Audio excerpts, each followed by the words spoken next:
Chapter 758. When Chu Xiaoyang heard this, his face instantly turned red. He charged into the stands like an arrow and loudly said, "Emperor, you can't agree to his request." He pointed at the step carriage below, wanting to say that the one he wanted was his princess. Mo Chuan raised his hand and interrupted what he was about to say. "King Dingyuan, please calm down and let the crown prince finish speaking." Mo Chuan deeply looked at Na Mu Kuo and said in a deep voice, "What is the crown prince's request? Why don't you tell me?" Na Mu Kuo said with a serious expression, "Ever since this prince came to your country's capital city, I have felt the prosperity of your capital city.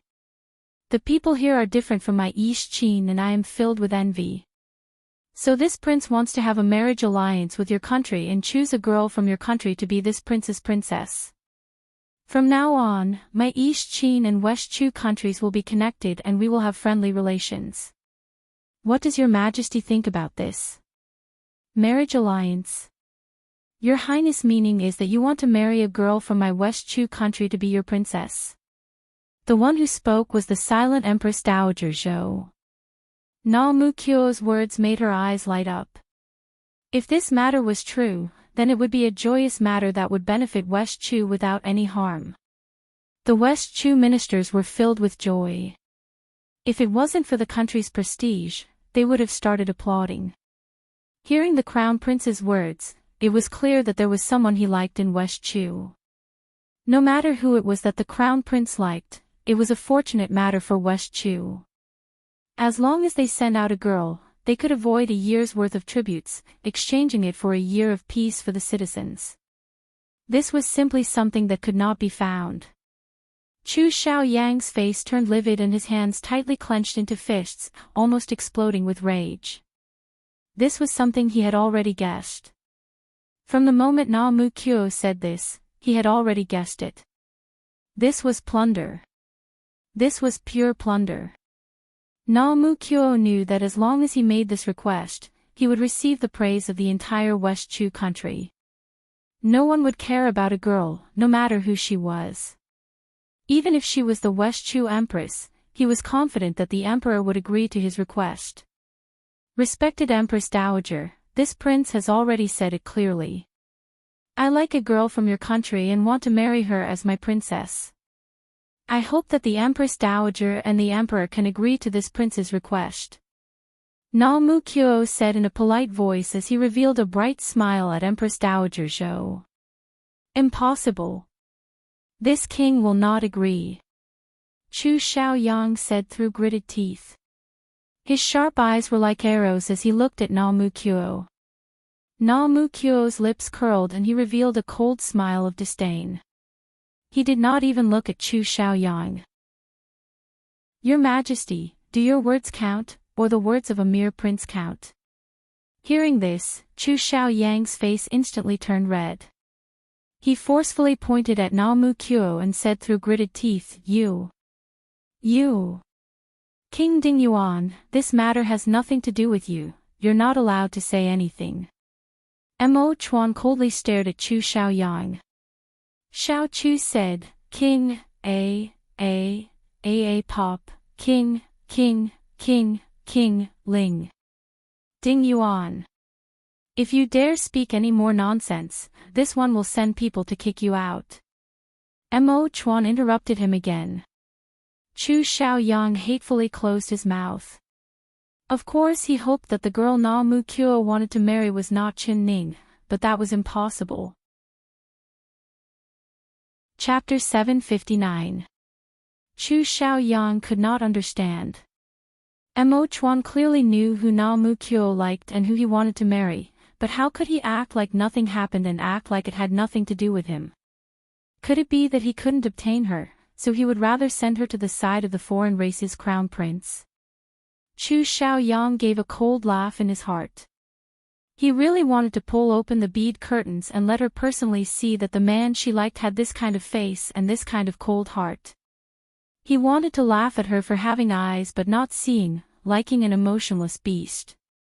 "Your Highness, you are willing to marry my West Chu." With this kind of good intentions, we naturally will not reject it. Only, I wonder which girl your highness likes. I ask your highness to say it, and this widow will have the emperor personally issue a decree for you to marry. Mo Chuan did not even have time to speak before Empress Dowager Zhou took a step forward. Her dragon head cane slightly touched the ground, stopping Mo Chuan from speaking.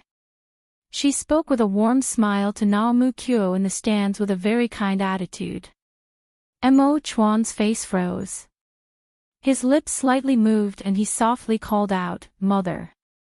The look of protest in his eyes was very clear. Empress Dowager Zhou turned a blind eye to it. In her heart, she hoped that the girl Na Mu Kyo liked was that girl's surname Chin. If it really was like this, she would really thank the heavens. If this girl stayed in West Chu, she would forever be a hot potato, a sore spot in her heart that she couldn't resolve. She believed that sooner or later, this girl would bring a large disaster to West Chu. If she could use this heaven-sent chance to send her far away, sending her to East Chin thousands of miles away, this was a good thing that she couldn't obtain even if she prayed to Buddha every day. So she immediately agreed, not giving the emperor a chance to speak at all. The Empress Dowager is willing to help this prince. Na Mu Kyo is filled with gratitude. This girl is currently sitting in the carriage and this prince will personally bring her out to see the Empress Dowager and the emperor. I thank the two of you for creating a good marriage between us. Na Mu Kyo revealed a smile. He jumped off the black horse and slightly bowed to the carriage as he said, "The emperor and the Empress Dowager have already agreed to our marriage, come out and thank them with me." He only heard a soft sound from the carriage. Although it was only a short note, Chu Xiaoyang could immediately hear it. It was her. He stared at the bead curtain without blinking. He saw a finger like a white magnolia slowly stretch out, and the beads made a crisp sound. It was very pleasant to listen to. What appeared in front of everyone was a head of dark hair, followed by a slim and graceful figure. Her plain white dress fluttered slightly in the wind. The girl slightly lowered her head. Everyone looked from top to bottom, but they could only see her porcelain-like chin. Although they couldn't see her face, just looking at her elegant demeanor, they could feel that she was a stunning beauty. Otherwise, why would the East Chin crown prince choose her out of everyone else? When Chu Xiaoyang's eyes fell onto the girl, it was like his acupuncture point had been poked. He did not move at all and even his limbs became stiff. He didn't need to see her face. As long as he saw her hair that was like a waterfall, or even a single strand of her hair, he would be able to recognize her. Ning come here. Chapter 760. The girl acted like she did not hear Chu Xiaoyang's words. After walking out of the carriage, she stood in the wind. She was wearing a plain white dress and a large red cloak. That bright red color danced in the wind, just like a strong flame, instantly attracting everyone's attention. She held Na Mu Kyo's extended arm and slowly walked out of the carriage in front of everyone's eyes. Then she stretched out her slender white fingers and combed her hair that had been messed up by the wind before slowly looking up. The surrounding people all sucked in a breath of cold air. The people in the stands all stared at the girl with their mouths wide open. Everyone had a look of shock and disbelief on their faces. Her clothes were like flying snow, her eyebrows were like a painting, and under her long and curved eyelashes, there was a pair of jet black eyes that were clear and bright, like they contained all the stars in the sky. The pearl hairpin in her hair was shining brightly under the sunlight, but it could not hide her dazzling charm at all. Of course she was beautiful. But what made everyone's jaws drop to the ground was not her beauty, but rather her identity. 3 days ago, at the same place and at the same time, she was riding on a date red horse, showing her brilliance in the competition with the East Chin crown prince. Therefore, everyone present recognized her and had a deep impression of her. Even if they wanted to pretend they didn't know her, they couldn't. Especially the ministers in the West Chu stands, they all had ugly expressions on their faces. They never would have thought that the girl chosen by the East Qin crown prince would actually be King Ding Yuan's legal princess. Letting the royal family's princess marry into a foreign country, this had never happened before in the West Chu country. Although the East Qin country was stronger than the West Chu country and the East Qin crown prince's status was higher than King Ding Yuan's, the ministers still found it hard to accept. If they had to use their wives to marry into a foreign country, they would rather die than agree. To a man, this was the greatest humiliation. So everyone looked at Chu Xiaoyang, waiting to see what he thought. Don't even think about it. Na Mu Kuo, don't even think about it. Chu Xiaoyang gritted his teeth as he spoke in a low voice. His eyes were fixed on her. From the moment she appeared, his eyes had not left her at all. When she looked up, he found that she had an even more delicate charm than before. Ning come here, he said again. His eyes were like a cheetah's, carrying the fierce glow of a wild beast, but his voice was very calm. As long as you come, this king can let bygones be bygones, he said calmly. Yes, as long as she was willing to return to his side, he could pretend that nothing had happened. He didn't care that she was with another man for the past 3 days. He didn't care whether she was innocent or not. He could care about anything. As a man, he felt that he was truly useless and had no future. He was truly sad. He didn't care about anything. But no matter how sad it was, he didn't want to suffer the pain of losing her. Even if she didn't have him in her heart, even if he could only have her, he would accept it. But if others wanted to take her away from him, he would not allow it. He would rather let her die than let her marry the East Qin crown prince as his princess. Chu Xiaoyang's fingers trembled in the air as he wanted to grab the East Qin crown prince's princess. Chu Xiaoyang's fingers trembled in the air. He wanted to grab her fluttering clothes, but she was too far away and he could not reach her at all. Chapter 761. Ning Chu Xiaoyang gave a loud shout as he jumped off the high platform. Stay away from her. Na Mu Kuo's brows knit together as he pulled out the bow on his back, waving it at Chu Xiaoyang in the air. That bowstring made from cow tendons was a very powerful weapon, a gentle twist could break a person's neck. Chu Xiaoyang knew how powerful it was. He could not borrow strength in the air, so his right hand pressed down on the back of the bow and he borrowed strength to fly away. When he landed on the ground, he was already 10 steps away from her. Na Mu Kuo did not chase. He held his bow like an ancient god of archery, standing in front of Chen Ning in an awe-inspiring manner. Chu Xiaoyang, did you not hear me clearly? The Emperor and the Empress Dowager have already personally agreed to my marriage with Ning. She is now this prince's princess, so if you dare say a single word of disrespect to her, this prince will not be polite to you. Chu Xiaoyang gritted his teeth. He did not look at Na Mu Kuo as he reached out to Chen Ning once again. Ning, I know you hate me. You blame me for locking you up and not giving you freedom, but I am too afraid of losing you. Do you really not understand my heart? This heart only has you. I promise you, as long as you don't leave me, I can give you anything you want. I can give you freedom, glory, status. As well as my person and my heart. Isn't that what you've always wanted? I'll give it all to you now, I just want you to come back. Chen Ning just silently stood there. She did not look at him and did not listen to him. Her dark eyes did not even turn to look at him. Chu Xiaoyang's jaw muscles became incomparably stiff and the hand he reached out froze in the air. In front of over 1,000 pairs of eyes, in front of the East Qin envoys and West Chu ministers, he had already begged her in a low voice, but she did not even look back at him. Did she really hate him this much? Chu Xiaoyang was also very proud and arrogant. He felt that everyone was looking at him with strange gazes, making his face burn.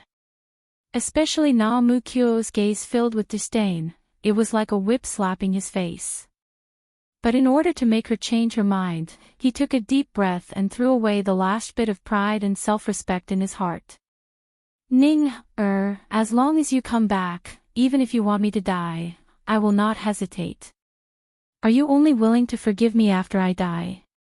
Will you only believe that I truly love you if I dig out my heart and show it to you? Chu Xiaoyang forcefully pulled the clothes in front of his chest, revealing his muscular chest. There was a shining dagger in his hand and the tip of the dagger was pointed at his heart. With a slight push, blood began to flow down the smooth blade. Your Highness, you can't. Xiaoyang, don't mess around. Put down the dagger. When the surrounding people saw this, they all let out shocked cries. Even Empress Dowager Zhou scolded them. The West Chu ministers all looked at Qin Ning with looks of disdain and contempt. They all looked down on her. This kind of woman, in order to climb onto the East Qin Crown Prince's high branch, she abandoned her husband who loved her as deep as the sea. Chu Xiaoyang, have you gone crazy? You're actually willing to die for a woman. Chapter 762. The eldest princess' feet touched the ground and she reached out to grab the dagger in Chu Xiaoyang's hand.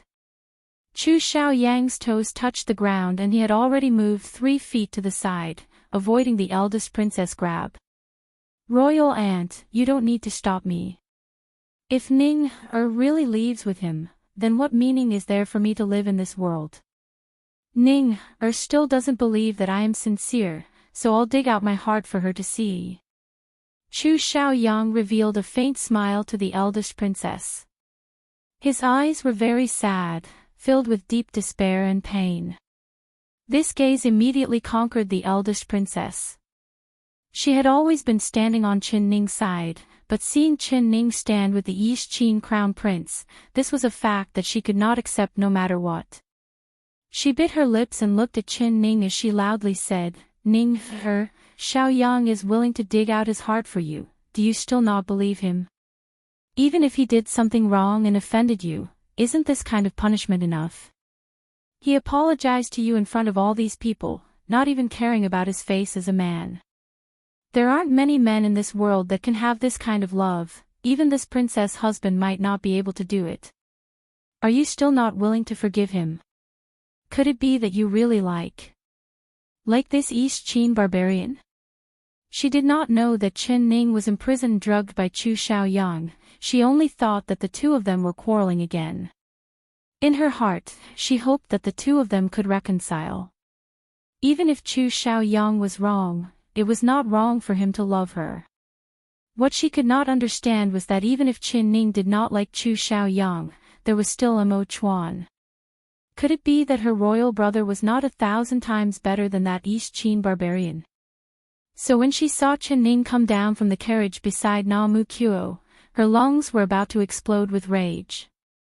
She wanted to jump down and criticize Qin Ning, but she was forcefully pulled back by Yi Tingxian, allowing her to endure until now. Qin Ning's eyes finally turned. From the moment she came down from the carriage, she was like a cold statue, standing beside Na Mu Kuo without moving at all. She slowly looked at the eldest princess and gently opened her mouth. Eldest princess, you have always treated me well, very, very well.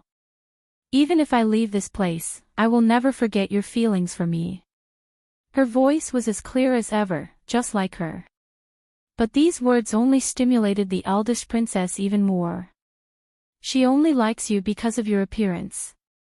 You have only known him for a few days and you have already been married to Yi Xiaoyang, so the heavens and earth can witness his feelings for you. What he likes is only your appearance. You've only known him for a few days, and you and Xiaoyang have already been married. His sincerity towards you can be seen by heaven and earth. This princess has never seen him compromise like this in front of any girl, acting so submissive.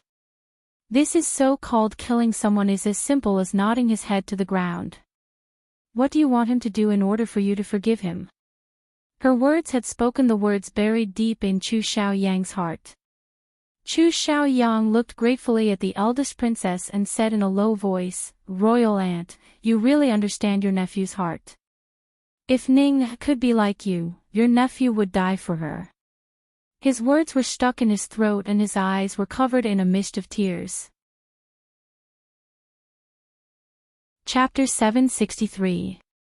Chu Xiaoyang's chest had been stabbed an inch by the dagger, leaving behind a bleeding wound that dyed half his clothes red. The eldest princess took out some ointment.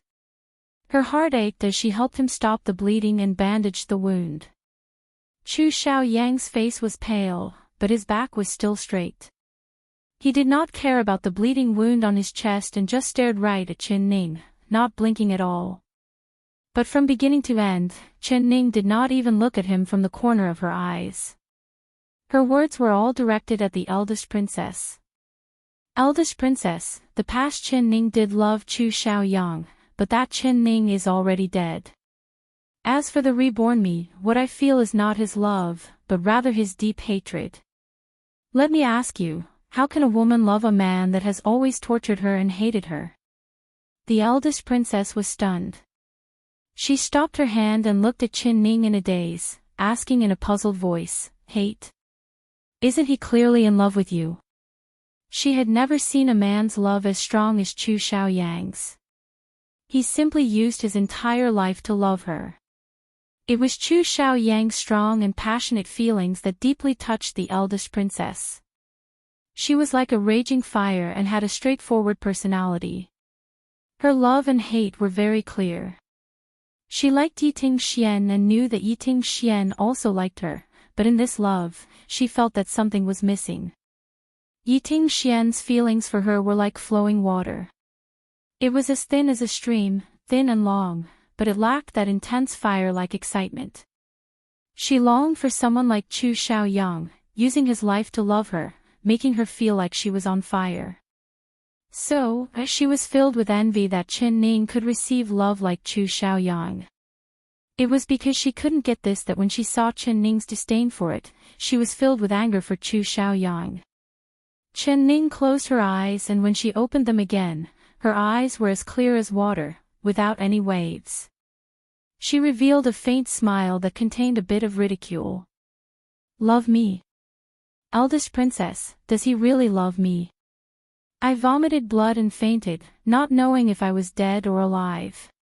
He did not find a doctor for me or take medicine for me, rather he sent me to the wooden hut and left me to fend for myself while he married his beloved woman. When Chen Baiyun tried to harm me again and again, he turned a blind eye and listened, even personally taking action.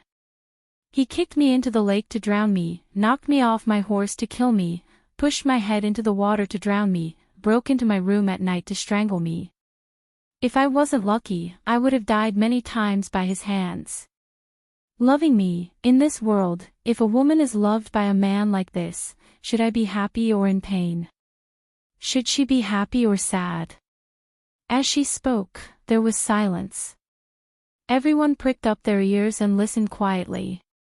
Her voice was very calm, but the hearts of the listeners were not calm at all. Everyone was on Chu Xiaoyang's side because his confession was too touching. There were many weak-hearted people that were moved to tears by him. Everyone hated Chen Ning's heartlessness, thinking that she was just a fickle girl. Seeing the East Qin crown prince's high status and handsome appearance, she abandoned her husband and threw him away. Who would have thought that the matter between the two of them would be this complicated? Chapter 764. Chu Xiaoyang's face turned red and green. He held it in for a while before finally saying, "Ning, the reason why I treated you like that was because I loved the wrong person. I didn't know that the person I should have loved was you." Loving the wrong person, what a beautiful phrase. What you've done to me, can you just say that you've loved the wrong person and you'll be able to shirk all responsibility? Chen Ning gave a cold laugh. She turned around and her cold eyes looked at Chu Xiaoyang. This was the first time she looked at him since coming to the eastern field. Chu Xiaoyang's body trembled and he swallowed the words he was about to say. "Chu Xiaoyang, I believed you and gave you a chance. I personally promised you that day that I would return to your side, but what about you? What did you do to me? Her gaze made Chu Xiaoyang involuntarily shiver. He tightly pursed his lips and did not make a sound. Chen Ning looked up and her eyes slowly swept over the people in the stands before falling onto the eldest princess' face. Her clear voice rang out. Eldest princess, do you want to know what happened after the competition? I fainted because I couldn't take it anymore. When I woke up, I found that I was locked in a dark place. It was an underground stone room and there were 4 ice-cold chains around my wrists and ankles. It was Chu Xiaoyang. He locked me in an underground stone room. He said that he would lock me here for a lifetime. Following that, he gave me a drug that I couldn't even speak of. He wanted me to kneel down and beg him. He wanted me to shatter all my pride and self-respect. He wanted me to kneel at his feet and be his slave for a lifetime. Eldest princess, this is his so-called way of loving me. To be loved by a man like him, is it my fortune? Or is it my misfortune? Her voice was cold, but everyone's blood began to boil when they heard it. They looked at Chu Xiaoyang with eyes filled with anger and disdain. Was this something a man would do? This was simply losing face for them men. The eldest princess couldn't hold it in any longer and slapped Chu Xiaoyang's right cheek. After slapping him once, she felt that it wasn't enough. She slapped him again and angrily scolded, Chu Xiaoyang. Are you an animal? Are you still a human? Her eyes were already filled with tears. Looking at Chen Ning, her heart was filled with guilt and regret. Ning, I didn't know things would be like this. I wronged you, so don't be angry at me. Chen Ning gave a faint smile and shook her head as she said, Eldest princess, I have always been good to you, I will never be angry at you.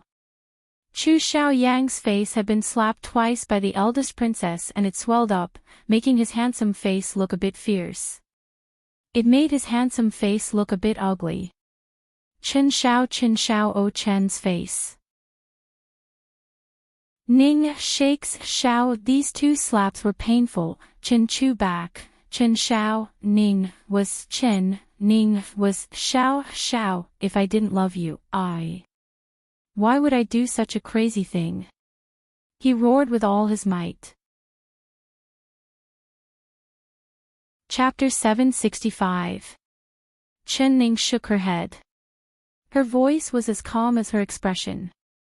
She had already seen through Chu Xiaoyang. The so-called love was nothing but a term he used to beautify himself for the sake of possession. Everyone present was stunned hearing this. The several thousand imperial guards and the ministers on the West Chu stands, including Empress Dowager Zhou, Mo Chuan, and Chu Xiaobai. They were all looking at her and listening to her, not missing a single word. No one doubted her words because her expression was calm and her eyes were calm. Although she was talking about her own experience, it was as calm as if she was talking about someone else's story. Chu Xiaoyang was completely defeated by her words.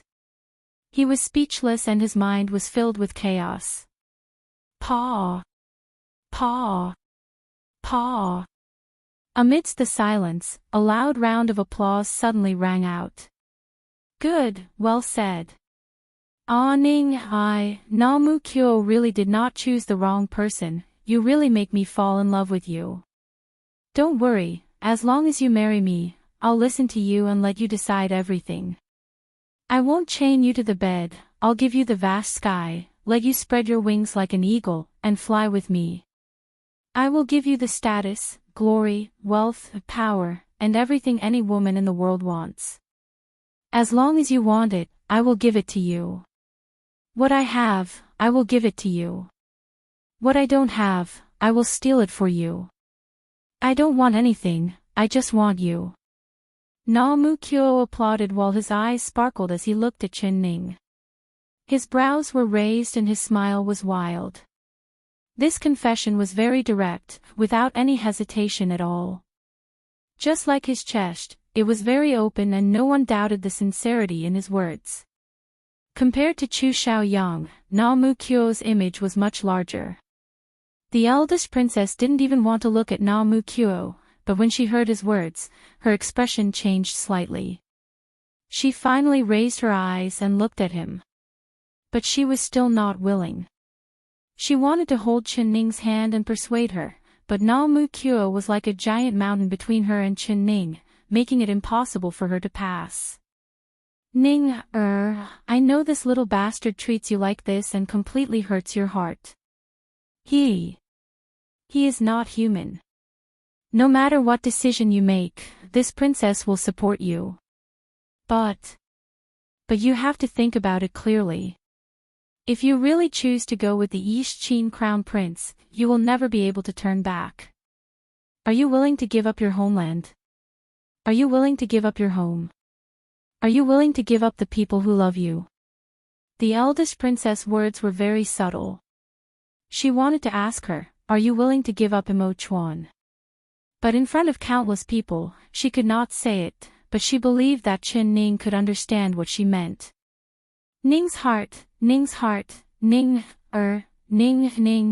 Chen, Namu Chen, I, Ning, Qing, as, I, Qing, I Ning, I as she as I as she as she as she. Ning, Yang, as, I marry, I, Chen, not as I, as I said, I, as I, Chen, Ning, Chen, Yang, as, Yang. I. The eldest princess bit her lips. She didn't agree. Qing, one, she, one, as, was, one, Chen, one. She could see that Chen Ning's heart clearly liked her royal brother and not the East Qin crown prince. Chapter 766. But why? Why did the rise and fall of the country have to be sacrificed by a weak girl like her? Could it be that all the men in the West Chu country had died? They watched as Ning fell into the pit of fire, but they didn't reach out to help her. Why? Why were all these men so vicious and cold? There was also her royal brother. Ever since Ning appeared, up until now, he had not said a single word. He hadn't even let out a fart. The eldest princess angrily looked up and hatefully glared at Imo Chuan in the stands. Imo Chuan's expression was very calm from beginning to end. He was indeed looking at Chen Ning, but there was no excitement, no anger, no sadness, and no despair in his eyes. His indifferent appearance almost made the eldest princess' stomach explode from anger. Royal brother, say something. You are the ruler of a country and your niece-in-law is about to marry someone else as the crown princess. Are you not going to say a single word? The eldest princess had a straightforward temper. She was dissatisfied in her heart, so she didn't care about anything else. If it wasn't for the royal family's face, the words she would have said would have been even worse. And Lu, how dare you? How can you speak to the emperor like this? Before Imo Chuan could say anything, Empress Dowager Zhou's face had already sunk as she scolded her. You are just a girl, this matter of the country does not need you to say anything. The emperor knows what to do. Come up here for this widow and obediently sit down. Empress Dowager Zhou glared at her. Mother. Come up. Eldest princess and Lu unwillingly walked up to the stands. She walked beside Empress Dowager Zhou, but she couldn't hold it in. She turned around to look at Imo Chuan and blurted out. Royal brother, are you mute or deaf? Why aren't you saying anything? Could it be that you're just going to watch Ning, or travel tens of thousands of miles to marry to East Qin? Slap. A crisp slap rang out. The eldest princess' eyes opened wide in shock. She looked at Empress Dowager Zhou in a daze, not being able to react for a while. Mother, you hit me. Why did you hit me? Just because your daughter said something no one else dared say. But your daughter wants to say it, your daughter doesn't accept it. Why are these men taking the country's salary and enjoying the title of a high official? When the country is in trouble, they should be making plans, but when the time comes, these men shrink their necks and don't do anything. Instead they are pushing Ning out for a marriage. Why?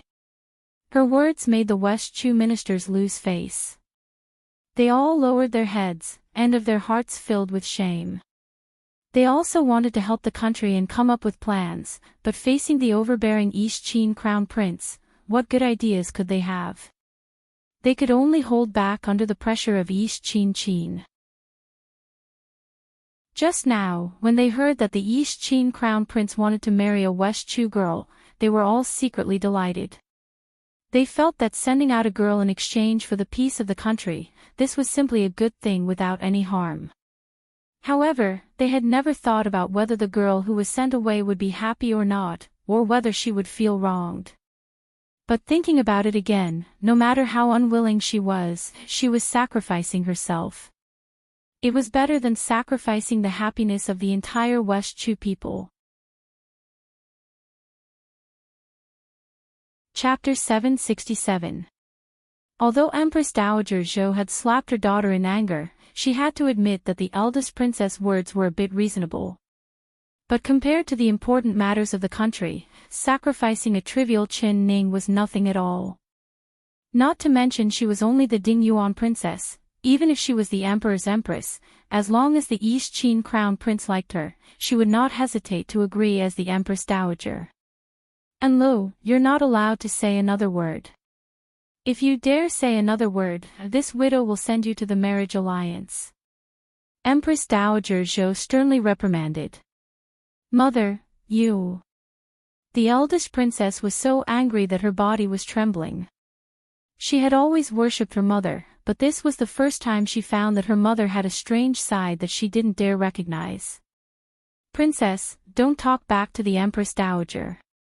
The Empress Dowager is doing this for your own good, so if there is anything, naturally the Emperor will take care of it. A warm and mellow voice sounded beside her ear. A warm hand held her hand and slowly closed, holding her trembling hand tightly in his palm. The eldest princess turned around and met Yiting Xian's gentle eyes. His voice was like a clear spring. Although it was not as strong as fire, it was like a trickle, slowly extinguishing the fire in her heart. She nodded and sat down beside Yiting Xian. Holding her chin, she stared down at the stands in a daze. Very good, it seems like the Emperor and the Empress Dowager approve of my marriage with Ning. Before meeting her, this prince never thought that I would meet my destined girl on this trip to West Chu. Only when I met her did this prince know that she was the woman this prince wanted to marry. This prince wants to take her as my only princess. Na Mu Kyo raised his voice and said these words in both East Chin and West Chu's languages. The audience was completely silent. No one said a word and everyone just looked at him in a daze. Na Mu Kyo looked down at the audience. Although he was standing on the ground, his posture was like a king looking down on the world. That kind of arrogance, that kind of arrogance. He took off a black thing from his neck. It looked like an eagle made of pig iron as it spread its wings. This thing looked normal, but when the people in the East Chin stand saw this, their expressions all changed. This eagle is a token passed down in my East Chin country. Ning, I'll give it to you today. From now on, you are my Na Mu Kyo's woman. Na Mu Kyo's expression turned serious as he hung the eagle token around Chin Ning's neck. Greetings to the crown princess. The East Chin people immediately gave a tsunami-like shout as they bowed to Chin Ning. Although they were shouting in the East Chin language and Chin Ning couldn't understand them, seeing everyone's respectful expressions, she understood that these East Chin people had already recognized her position. Just as Na Mu Kyo had said, he had given her glory, favor, nobility and halo that no one else in the world could hope to achieve. From now on, she became the high and mighty princess of the East Qin country. Even when facing Imo Chuan, she did not need to kneel down. She could proudly raise her head in front of everyone, just like Na Mu Kyo. She was respected by everyone and enjoyed the attention of everyone. Chapter 768. Ha, ha, Your Highness, isn't it a bit too early for you to be happy? Chu Xiaoyang suddenly began to laugh. Under Na Mu Kyo's dazzling and unparalleled halo, Chu Xiaoyang was dim and had been forgotten by everyone. But with his laugh, he attracted everyone's attention once again. Chu Xiaobai's heart was filled with sadness. Looking at his crazy third brother, he wanted to jump off the stage and drag his third brother far away. Although his third brother had done many wrong things and he hated everything his third brother had done to her, they still had the same blood flowing through their veins. Seeing his third brother in this kind of pain, he couldn't take it. Na Mu Kyo's eyes finally fell onto Chu Xiaoyang's face. His strong lips curled up, revealing his snow-white teeth as he revealed a smile. Chu Xiaoyang, do you think this prince shouldn't be happy?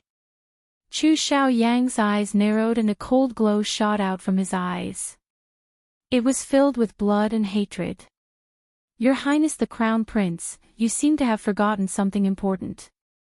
She is not your crown princess yet, because her current status is this king's legal princess. Before this king divorces her, she will forever be this king's woman. But this king is telling you, I will never divorce her in this life. So, you can dream on. Ha, ha, ha, ha, ha. He looked into the sky and began to laugh. His laughter was filled with pride and madness. This was the last card in his hand. As long as he held this card, he would not lose her.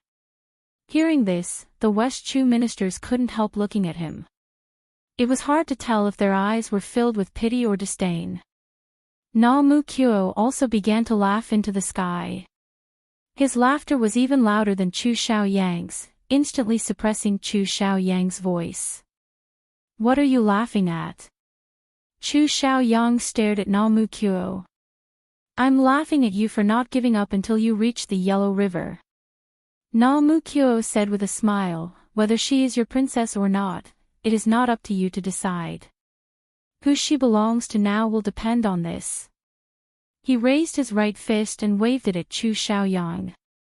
Chu Xiaoyang coldly said, Your Highness, do you want to compete with this king in martial arts? Na Mu Kyo shook his head and revealed a smile. He was like a wild cheetah staring at its prey. This is not a competition, but rather this prince will openly steal her from your hands. What do you mean? Chu Xiaoyang's eyes turned cold. Chu Xiaoyang, you wouldn't have forgotten so quickly, right? Not long ago you agreed to fight with me, now is the time. As long as I defeat you, she will be mine.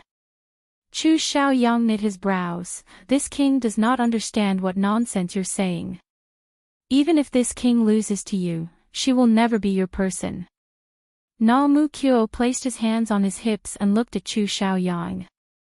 He gave a cold laugh, this matter is not up to you to decide. According to our East Qin rules, if I like a girl, even if she is married, as long as I challenge her husband and her husband accepts, the girl will belong to whoever wins. Chu Xiaoyang, you can choose not to accept the challenge, but if you accept it, it means you agree to this rule. If you are ignorant and don't know, this prince believes that your West Chu people wouldn't be as ridiculous as you, right? Chapter 769. You're speaking nonsense.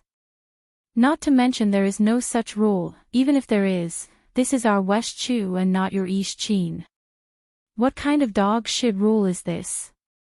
In our West Chu territory, you have to follow our West Chu rules. Chu Xiaoyang angrily shouted out.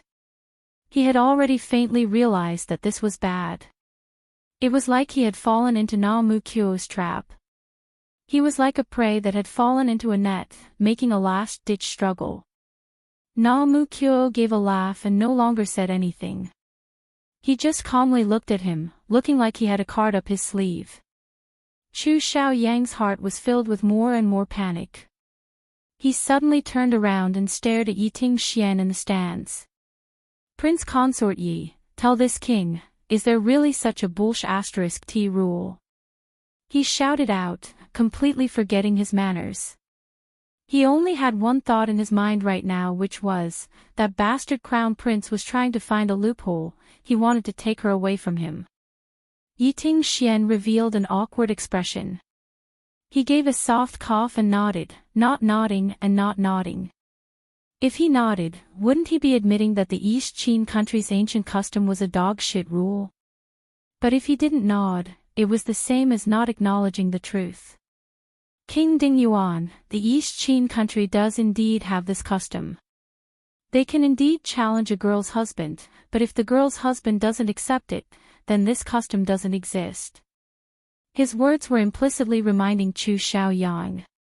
His meaning was that His Highness had the right to refuse. As long as he refused, no matter how strong the other side was, they wouldn't be able to steal his princess. Chu Xiaoyang was not an idiot, he naturally understood Yiting Xian's meaning. But he understood, and his face turned even paler. You tricked me. He viciously glared at Naomukyo. His eyes turned red and the veins on his forehead popped out, each word coming out from between his teeth. Naomukyo gave a clear laugh and his bright eyes narrowed. He said in an uncaring voice, "That's right, this prince tricked you. Who told you to do all these things that a man shouldn't do? Father doesn't need a foreign race like you to help me with my matters. This prince doesn't care about other people's matters, but this prince cares about Ah Ning's matters. Chu Xiaoyang, do you dare fight this prince? If you don't dare, then it means you admit defeat. Then this prince will openly take Ah Ning away." Naomukyo crossed his arms and gave a faint cold smile. Chu Xiaoyang's eyes almost popped out of their sockets. He felt like his chest was about to explode from anger as he panted like an angry lion. "Good, if you want to take her away, you have to kill me." After saying this, he suddenly flew up, a long sword that was as soft as a snake in his hand, stabbing towards Naomukyo's distraction. Naomukyo pulled Qin Ning behind him and pulled out the iron bow from his back.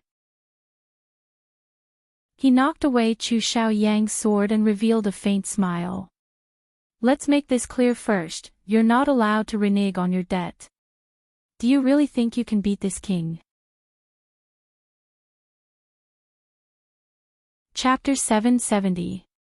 This was because he had only exchanged one move and he understood that this East Qin crown prince was a strong opponent.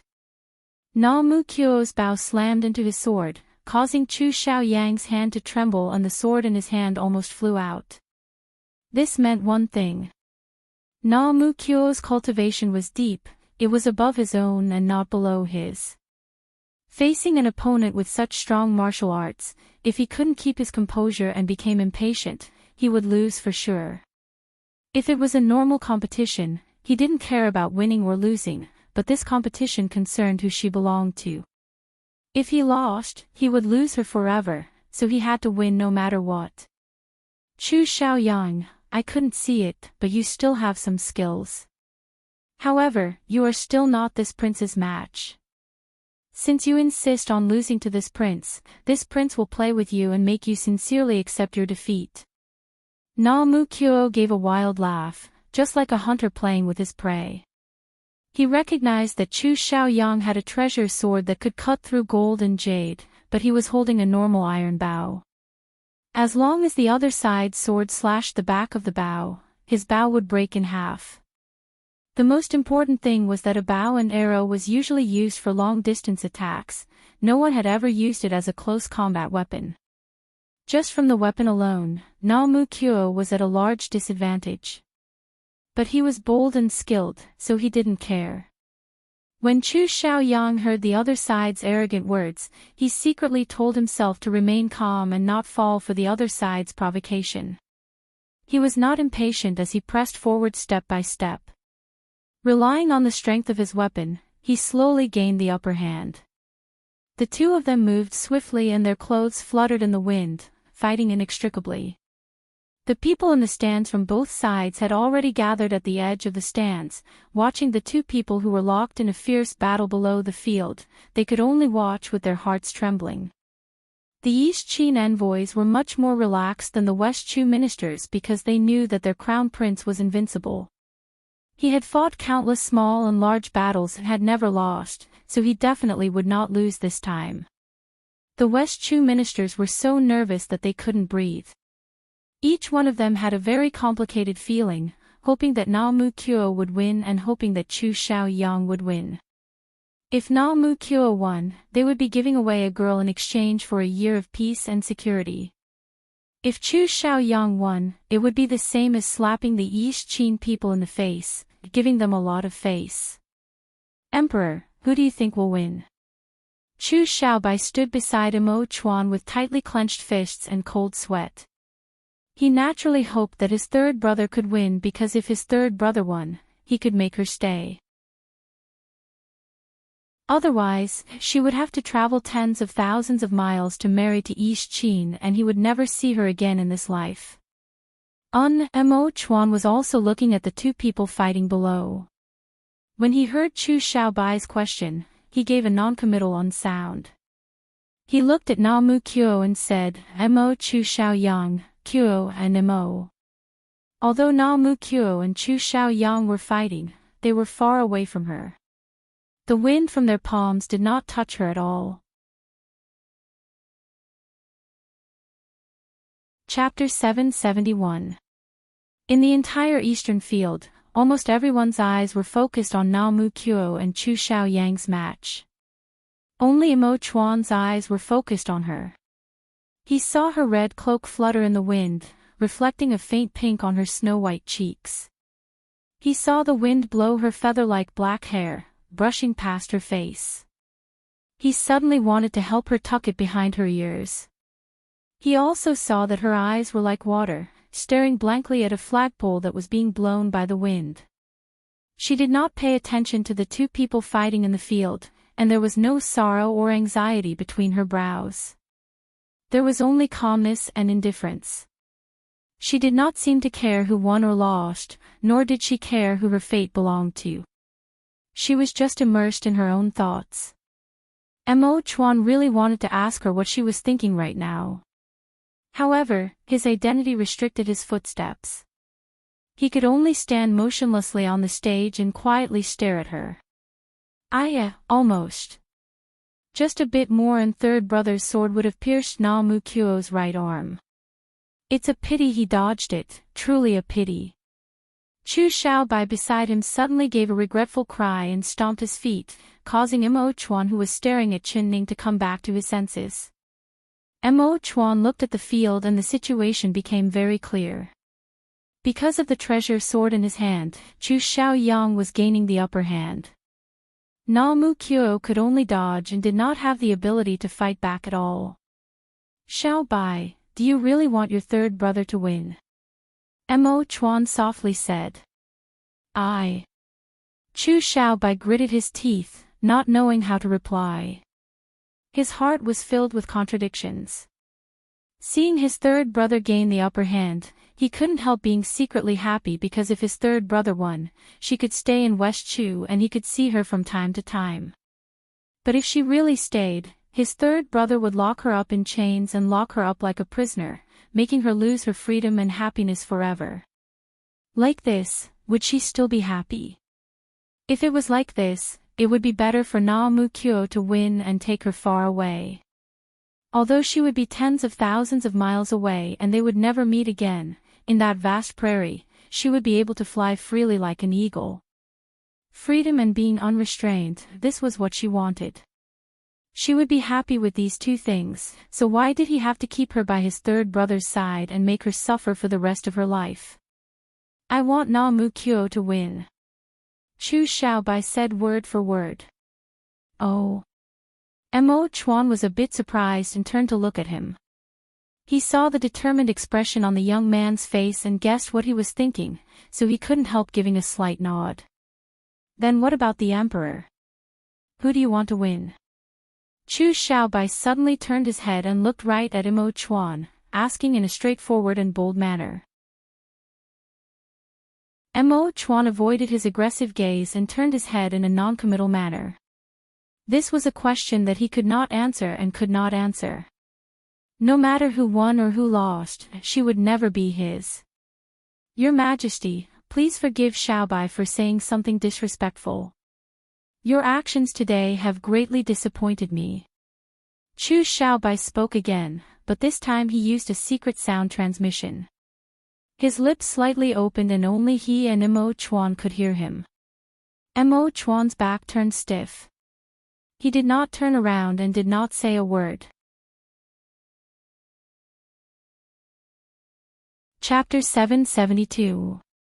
He gathered his courage and continued to say, although I despise third brother's actions, his performance today was very courageous because he could protect his beloved girl and fight against the East Qin crown prince.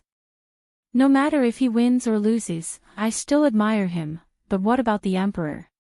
You didn't say anything from beginning to end. If third brother didn't make a move, would you just watch her leave with the East Qin crown prince? The Empress Dowager even told you to personally decree their marriage. Are you really prepared to personally write the decree? Chu Xiaobai had been holding it in for a long time. He had been holding it in for a long time. He knew that these words were very disrespectful and if he angered the emperor, he would lose his head. However, he also knew that the emperor would not kill him because the emperor was a wise ruler. It was because he wanted to be a wise ruler that he had many worries. He had to make a choice between the country and his personal affairs. It wasn't that Chu Xiaobai didn't understand this, but he couldn't help it. He was still young and did things based on his passion and impulsiveness, not being as thorough as Mo Chuan. Mo Chuan turned around and took a deep look at him. He was once young and was as hot-blooded as Chu Xiaobai, so he understood Chu Xiaobai's feelings, but he couldn't return to his past self. This was because his current identity was the emperor and he had things he couldn't do. These things were things that Chu Xiaobai would never understand. The only thing he could do right now was remain silent. Xiaobai, what do you think I should do? His lips slightly opened and he also used a secret sound transmission technique. Moreover, he changed the way he called himself from this one to I, meaning that Chu Xiaobai did not need to care about his identity as the emperor and could speak freely. If third brother loses, you should personally make a move and steal her back. Chu Xiaobai blurted out without any hesitation. Your meaning is that your third brother will lose. Mo Chuan looked at the two people fighting in the field. Chu Xiaoyang's sword flashed, one sword after another, firmly trapping Na Mu Kuo in a net of swords. Na Mu Kuo became more and more clumsy, not being able to move at all and showing signs of defeat. The longbow in his hand had already been cut by Chu Xiaoyang's sword and Chu Xiaoyang couldn't help revealing a proud smile. When Chu Xiaobai saw this, he gave a heavy nod. That's right, third brother is not Na Mu Kuo's opponent. In less than 10 moves, Na Mu Kuo will begin his counterattack. He is purposely acting weak in order to bait third brother into using his full strength. Then he will see through the flaws in his sword art and kill him in one strike. That's right, Xiaobai, your eyes are very accurate. Na Mu Kuo's martial arts is better than Xiaoyang. Then Emperor, if third brother loses, will you make a move? Chu Xiaobai stared right into Mo Chuan's eyes and asked without relaxing. Mo Chuan calmly looked at him and replied, no. Why? Chu Xiaobai tightly gritted his teeth. Prince made. She made, Yang didn't ve of Mu God she made, she said. Su Chen Prince of Chu Xiaobai did not understand, so he followed Mo Chuan's gaze in confusion. Her expression was as calm as Mo Chuan's, as calm as water without any waves. Could it be that she had already made up her mind to leave West Chu? Chapter 773. Win. Win. At most one more move and Xiao Yang will win. The eldest princess finally let out a long sigh of relief and her tightly knit brows relaxed. Even if Chu Xiaoyang was wrong, she still hoped that Chu Xiaoyang could win. Empress Dowager Zhou's face sunk. At this time, even people who didn't understand martial arts could see that Chu Xiaoyang had completely suppressed Na Mu Kuo. His sword glowed like a rainbow and there was only a flash of white light, not even Na Mu Kuo's figure could be seen. This was because his entire body was surrounded by Chu Xiaoyang's sword glow and he couldn't escape. A relieved smile appeared on the face of the eldest princess. Mo Chuan and Chu Xiaobai looked at each other and both gave a sigh in their hearts. The two of them did not say anything and turned to look at Chu Xiaoyang. At this moment, the situation on the field suddenly changed. Chu Xiaoyang was high-spirited. The spirit snake sword in his hand seemed like it was alive as it released 9 plum blossoms, stabbing at Na Mu Kuo's face. This move was fake and real, real and fake. It was hard for people to tell which sword was real and which sword was fake. He wanted to leave a mark on Na Mu Kuo's face and teach him an unforgettable lesson. Good move. Na Mu Kuo's voice suddenly sounded like thunder as he let out a loud roar. He was already in a difficult situation, but he suddenly pulled out an arrow from his back. He knocked the arrow and at this critical moment, with a kashio sound, he shot out an arrow. Chu Xiaoyang never thought that at this close distance, Na Mu Kuo would actually shoot an arrow. Moreover, the target of the arrow was not him at all, so he couldn't help being a bit stunned. The sword in his hand did not stop at all as it continued to stab at Na Mu Kuo like a poisonous snake. Shang! A loud metal clashing sound rang out and sparks flew in all directions. In that split second, Chu Xiaoyang felt his wrist tremble as a large force charged at him. He could no longer hold the sword in his hand and it flew out of his hand, flying into the air. Na Mu Kuo's arrow was aimed at the tip of his sword. The arrow and sword tips collided in the air, creating sparks. At the same time, the large impact from the arrow sent Chu Xiaoyang's sword flying. Chu Xiaoyang felt his throat tighten as Na Mu Kuo's bowstring had already caught him. Na Mu Kuo dragged him and he couldn't help falling to the ground. He fell flat on his face with his butt in the sky, looking very unsightly. The East Qin stands erupted with thunderous cheers and strange cries. Everyone saw Chu fall in such a sorry state and they broke out in laughter. Na Mu Kuo placed his bow on the ground and looked down at Chu Xiaoyang, giving a long laugh. "You've lost," he said bluntly. Chu Xiaoyang's throat was tightened by the bowstring and he couldn't move as he laid on the ground. His face was already purple and it was hard for him to breathe, so he couldn't speak at all. He closed his eyes, his heart filled with despair. Yes, he had lost. He had suffered a crushing defeat. "Your Highness, since you've already won, let go of my third brother."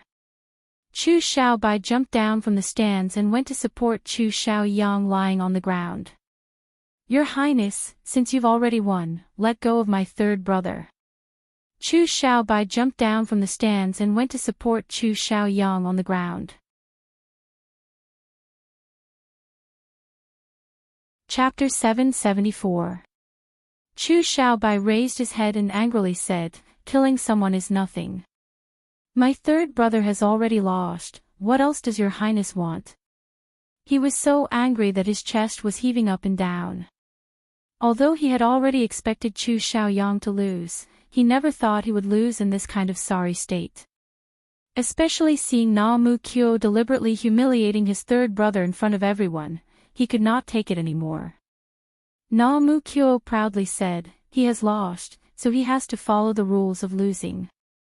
He raised his head and looked right at Imo Chuan. "Your Majesty, I've heard that your country's rules say that if a man is dissatisfied with his wife, he can write a divorce letter.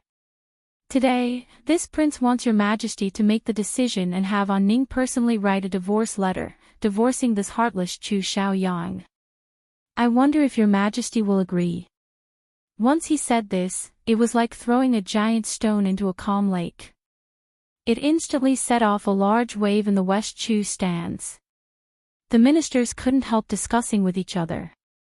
This crown prince is too overbearing, actually making this kind of rude request. There are only men divorcing their wives in this world, how could there be a woman divorcing her husband? Unreasonable, simply unreasonable. Emperor, you can't agree to his rude request. He is clearly humiliating King Ding Yuan. Mo Chuan's face sank as the ministers surrounded him discussing. No matter how much they didn't get along with Chu Xiaoyang normally, they were all West Chu citizens, so how could they not resist being bullied by an East Qin person? Chu Xiaobai couldn't help looking at Qin Ning. His heart was clear, he knew that this request was made by Qin Ning. He just never thought that she would hate his third brother to this degree. Her actions were simply throwing his third brother's face to the ground. There had never been a precedent of divorcing a husband in West Chu, was today going to be an exception? As for his third brother, was he going to be publicly divorced by Ning? To his third brother, this was a great shame. From now on, how would he have the face to stand in front of others? His lips slightly moved, wanting to persuade her, but when he thought of his third brother's actions, he swallowed all his words back into his stomach. His third brother only had himself to blame. Woo, woo, woo. Chu Xiaoyang could not say anything, but his ears could clearly hear it. His lungs were about to explode from anger and his face was so red that it seemed like it was about to drip blood as he desperately struggled. Na Mu Kyo looked down at him and kicked him with his right foot. He flipped him over and faced him. He slightly loosened the bowstring in his hand and said with a cold smile, "What, do you have something to say?" Chu Xiaoyang finally sucked in a breath. Half his face was covered in dust and his eyes were filled with hatred as he stared at Na Mu Kyo Chu. "You want to divorce this king? Don't even think about it." He spat. "Loser, what right do you have to say no?" Na Mu Kyo gave a disdainful smile and looked up at Imo Chuan. "Your Majesty, according to the rules of the competition, this prince has won, so this prince will take away the woman that belongs to me. However, her current status is Chu Xiaoyang's wife, so this prince will restore her freedom and let her divorce her husband. If your Majesty does not agree, then this prince can only take care of it myself." "What do you mean?" Chu Xiaobai asked with a cold expression. Chapter 775. Emperor, he is using King Ding Yuan's life to threaten you. You can't agree. The ministers in the stands were filled with rage as they angrily glared at Na Mu Kyo. If the respected West Chu king was divorced by his own princess, not only would it be a humiliation to Chu Xiaoyang, it would also be a humiliation to them as men. In this era where men were superior to women, none of them could accept this. Empress Dowager Zhou's heart skipped a beat. Divorcing her husband was not a humiliation to her. Why was it that only men could divorce women and women couldn't divorce men? If she agreed to Na Mu Kyo and let Qin Ning divorce Chu Xiaoyang, the two of them would have nothing to do with each other. She could send away this burning hot potato and she would have less to worry about. But seeing the angry looks on the ministers' faces, she couldn't openly agree to divorcing her husband. "Oh, the minister's meaning is that we can't let the King Ding Yuan princess divorce her husband?" Mo Chuan looked around and saw everyone nodding. "Then your meaning is that we should let King Ding Yuan die?" he softly said. The ministers looked at each other in blank dismay. Their expressions were filled with surprise. Hearing the emperor's words, it seemed like he agreed to divorcing her husband. But how was that possible? Emperor, in the several hundred years since the West Chu kingdom was founded, there has never been a precedent of divorcing one's husband. If this precedent is set, I'm afraid all the women in the capital city will follow suit. What face would we men have left? That's right, Emperor, please reconsider. We can't set this precedent. The ministers all spoke out, standing on the same front, swearing to defend the dignity of their men. How could Mo Chuan not understand that these ministers all had the same thoughts? As long as this precedent was set, their wives and concubines would rebel. Then is your face more important or King Ding Yuan's life more important? Come and give this one an idea. Mo Chuan said without batting an eyelid, throwing this problem to the ministers. Everyone looked at each other in blank dismay and lowered their heads, not daring to make a sound. How could they have the courage to make a decision for the emperor, not to mention this matter was related to Chu Xiaoyang's life? If they insisted on not divorcing their husband and angered the East Qin crown prince, the other side would tighten their bowstrings and King Ding Yuan would die. Then this black pot would fall onto their shoulders. Empress Dowager Zhou would not forgive them, the emperor would not forgive them, and King Jing'an, who had a deep relationship with King Ding Yuan, would not forgive them. Thinking like this, who would dare have any objections? Your Majesty, you are wise and far-sighted. Your decision will definitely be the most correct. This matter should naturally be decided by your Majesty. The smart minister already saw through Mo Chuan's intentions and quickly spoke up to greet him. Yes, yes, yes. Emperor, you can decide. Actually, divorcing your husband is not a big deal. King Ding Yuan is so heartless towards his princess, it really makes people angry. He should be divorced, he should be divorced. If we don't divorce King Ding Yuan, we won't be able to calm the anger of the women of the world. This minister also supports the princess divorcing her husband. Ding Chen King Ding Yuan is not the anger of the women. They were just small arms, how could they resist the emperor's thick thighs? Since it was like this, why didn't they follow the emperor's heart? Although Chu Xiaoyang was under the high platform and couldn't move under Na Mu Qio's control, he still heard every single word of the ministers in the stands. Hearing everyone's words, all supporting Qin Ning divorcing her husband, he was so angry that his lungs were about to explode. Chapter 776. Bastard, this king has been a minister with you all for so many years, but I never thought that you would all be a group of cowards. Adding insult to injury, despicable and shameless. Chu Xiaoyang angrily cursed out. What elegance, what etiquette, he didn't care about anything at all. Some vulgar and dirty words kept coming out of his mouth. The ministers in the stands were all stunned. They didn't think that when the usually noble and elegant prince cursed people, he would be like a third-rate hoodlum in the marketplace. He wasn't noble at all. Ze, I never thought that a dignified king would use such vulgar words to curse people. It seems like when the princess was by his side, she must have suffered a lot of abuse. Emperor, this old minister supports divorcing her husband, she must divorce him. The ministers all stood on Qin Ning's side and supported divorcing her husband. Mo Chuan gave a slight nod and said, since everyone agrees with the princess divorcing her husband, then this one cannot go against everyone's wishes. All right, Your Highness, this one agrees. The princess can personally write the divorce letter and divorce King Ding Yuan.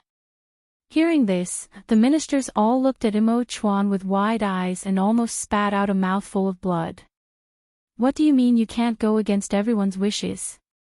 Isn't this clearly the emperor's idea? You just want to borrow everyone's mouths to say it. Now you are saying that divorcing your husband is our idea. When King Ding Yuan explodes in anger, he will blame this bad debt on us and find trouble with us. But the emperor's words were like gold and jade. No matter how much the ministers criticized in their hearts, they did not dare say it out loud. They could only swallow this bitter fruit in secret. Chu Xiaoyang's face was so dark that it could drip water.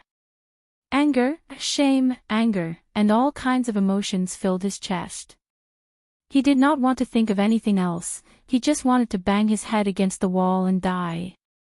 He was a dignified king with a high status and noble identity, but he was actually being divorced by his princess. This was simply a joke as large as the heavens. A joke that no one would believe if it was said. But this joke was becoming a reality.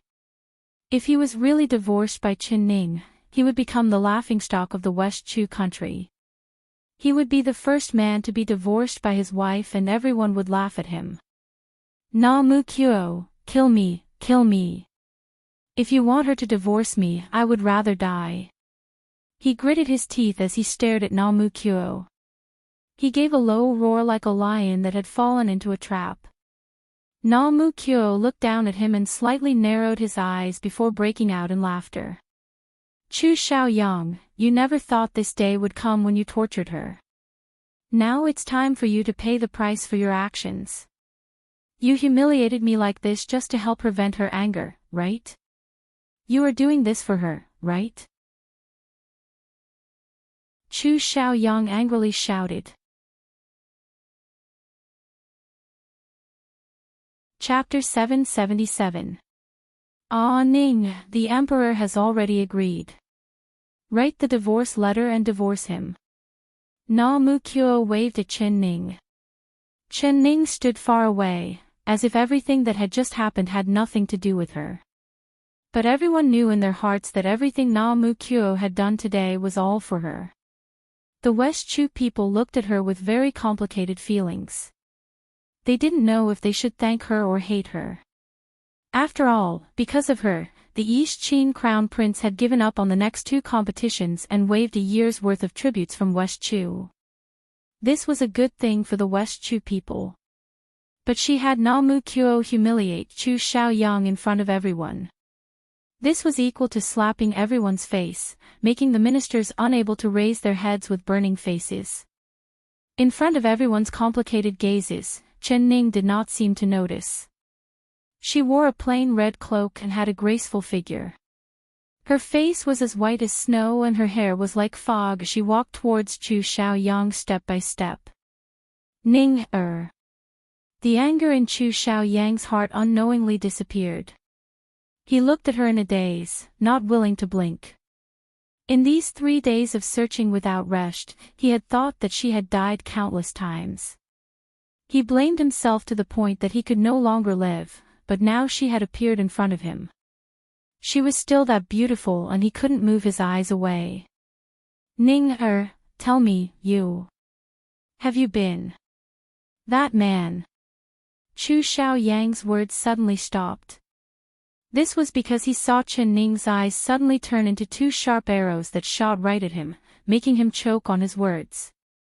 That's right, what face did he have to ask her this? It was clearly him who drugged her, even if she was really. She couldn't be blamed, it was all his fault.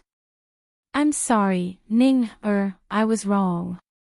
I shouldn't have treated you like that.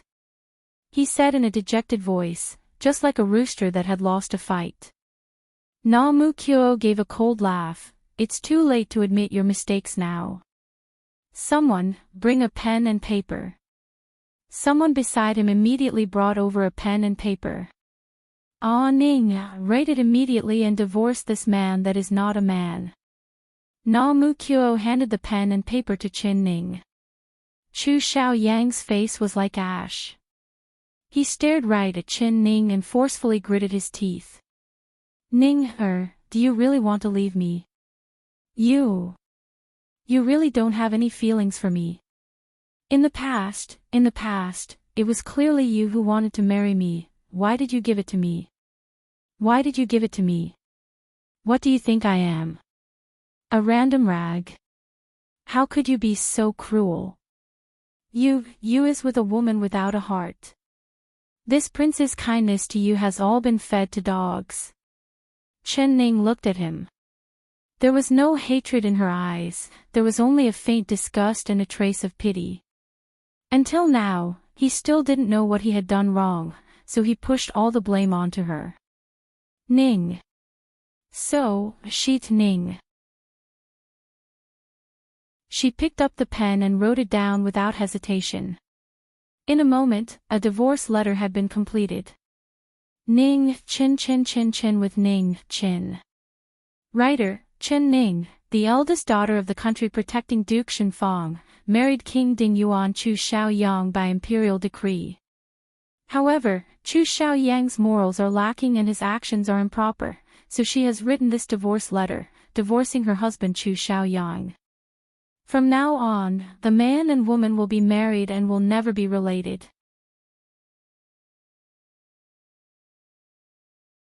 Chapter 778. After Chen Ning finished reading the divorce letter, she raised her head and looked around. Then she said in a clear voice, "Everyone here today is a witness. I, Chen Ning, will divorce my husband Chu Xiaoyang today. From now on, Chu Xiaoyang and I will go our separate ways, we will have nothing to do with each other." After saying this, she raised the divorce letter in her hand. The paper gently fell from the air and landed beside Chu Xiaoyang. Chu Xiaoyang's eyes widened. He stared at the black and white divorce letter and his body began to tremble. Even at this moment, he still could not believe that he had been divorced. He had actually been divorced. And it was in front of thousands of people. He had never experienced this kind of humiliation before. This was simply more unbearable than dying 10,000 times. His teeth began to creak as he suddenly raised his head. His eyes filled with anger as he stared at Chen Ning. His eyes seemed like they were about to burst into flames. If he could move, he would have strangled her without any hesitation. How much he had loved her before, how much he hated her now. All the love he had for her had turned into hatred. He hated her, he really hated her. He tasted the taste of blood in his mouth. He had unknowingly bitten his own tongue. Very good. Very good.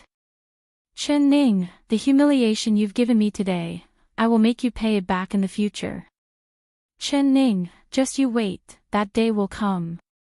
Chu Xiaoyang opened his mouth and silently laughed. Blood flowed from the corner of his lips, making his handsome face look even more terrifying. Third brother, don't be like this. You. Stop laughing. Chu Xiaobai stared at this scene without blinking, but he did not say a word. What could he say? He could not say anything. Although he supported Chen Ning leaving Chu Xiaoyang, he never thought that she would use this kind of intense method to leave. That divorce letter was equivalent to peeling off his third brother's face and throwing it on the ground for everyone to step on. He understood Chu Xiaoyang and he knew what his third brother cared about the most. That was his face. Chen Ning had publicly divorced her husband, causing his third brother's face to fall. How could his third brother not hate her to the extreme? When his third brother hated a person, that cruel method of revenge made him tremble just thinking about it. He began to worry for Chen Ning. Especially when he saw third brother laughing soundlessly while bleeding from the corner of his mouth, his heart clenched. After Chu Xiaoyang finished laughing, he said while gasping for breath, "Very good. Chen Ning, you've divorced me, so we'll be strangers from now on. Can you tell your man to let me go?" He quickly recovered from his crazy state, but the more it was like this, the more worried Chu Xiaobai was. Third brother, he's not normal. He would definitely take extreme measures to take revenge on her. Chen Ning did not even look at Chu Xiaoyang. She looked up and said to Na Mu Kuo, "Ah Kuo, let him go." "Ah Kuo." Hearing this name, Chu Xiaoyang's bloodthirsty eyes became even darker. He cracked a smile and said, "Ah Kuo, what an intimate name. Chen Ning, you've been with him for a long time, right? Had they slept together before? Even if this prince didn't drug you, you would have already climbed into his bed, right? This king still treats you like a treasure, cherishes you, loves you, and can't bear to force you. If I knew that you were a woman who could sleep with anyone, this king would not have shown mercy to you. This king should have had a taste of you a long time ago. Chapter 779. Third brother, don't say any more. Your words are too ugly. How can you use these kinds of words to scold Ning? Chu Xiaobai's face turned red hearing this, and he was stunned. If he didn't see it with his own eyes and hear it with his own ears, he would not have believed that such vulgar words would come from his third brother's mouth. There were many vulgar words he had never heard before. Ugly. Her actions are even uglier than my words. Why don't you help me scold her? Chu Xiaobai, if you are my brother and if you still think of me as your third brother, then help me scold this shameless slut. Chu Xiaoyang said with a dark face. Chu Xiaobai's face turned from red to white. He was breathing heavily as he stared at Chu Xiaoyang. Third brother, shut up. If you dare scold her one more time, I'll hit you. Ha, you'll hit me. Chu Xiaobai, you want to hit me for this woman. Don't you know who I am? You are your third brother. Who is she to you? She just divorced me, so she is just a passerby that has nothing to do with you. Chu Xiaobai, did you also go to bed with her? Otherwise, why would you protect her like this? Not only you, there is also the emperor. He did not even finish because Chu Xiaobai suddenly waved his hand. Paw! A heavy and loud slap landed on Chu Xiaoyang's face. Chu Xiaoyang's words came to an abrupt stop. His eyes popped out as he looked at Chu Xiaobai in disbelief. Chu Xiaobai, you're crazy. You dare hit me. He angrily roared out as he desperately struggled, wanting to charge forward. He was truly mad with anger. The little brother that had been close to him since he was young had actually hit him for a woman. Na Mu Kyo knit his brows. If it wasn't for him controlling the bowstring, Chu Xiaoyang would have already charged out like a mad dog. Chu Xiaoyang. I did hit you. Because you deserved a beating. I wanted to fiercely beat you for a long time, but because you are my blood-related brother, I couldn't do it. But listen to the words you used to scold her. Is that something a man should say? Third brother, I have admired and respected you since I was young, but the things you've done have disappointed me time and time again. You are not fit to be my third brother. Because you're not a man with courage and responsibility at all. Chu Xiaobai's young face turned red from excitement. He straightened his back and the words he had been suppressing in his heart flowed out like a stream. His scolding made Chu Xiaoyang stunned and he did not reply for a moment. Chu Xiaobai took a breath and took a step forward. He righteously looked at Chu Xiaoyang and continued to say. Chapter 780. Third brother, if you are a man, then stand up for me. Don't act like a dog that can't afford to lose. Acting like this will only make Ning, and everyone else look down on you even more and look down on you. If you really love her, then prove it to her. If you really are a man, you have to be able to lose and let it go. You can lose her today, but that doesn't mean you can't win back her heart in the future. Third brother, this is all I have to say, you're on your own now. After Chu Xiaobai said this, he took a deep look at Chu Xiaoyang before leaving without looking back. He did not walk onto the stands, rather he kept walking until he walked out of the Eastfield's gates. The sunlight shined down on his snow-white robe and his body was covered in a golden glow, making him look very dazzling. At this moment, everyone's eyes were following his figure. Because his words were too beautiful, too straightforward, and said what almost everyone present wanted to say. There were clearly several thousand people here, but it was completely silent. Na Mu Kyo kept staring at Chu Xiaobai's back until he couldn't even see his shadow anymore. Then he turned around and gave Qin Ning an emotional sigh. "Ah, Ning, it's a good thing you didn't marry him in the past.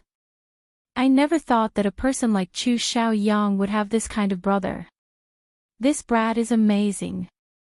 Namu Kyo rarely admire people, but this brat has truly made me admire him."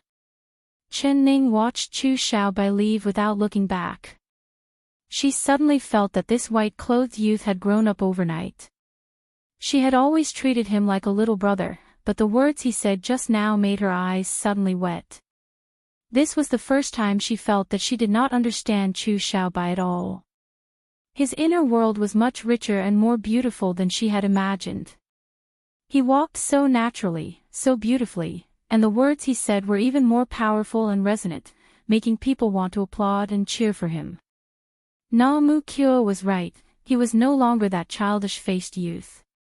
He had transformed into a youth that people admired and admired.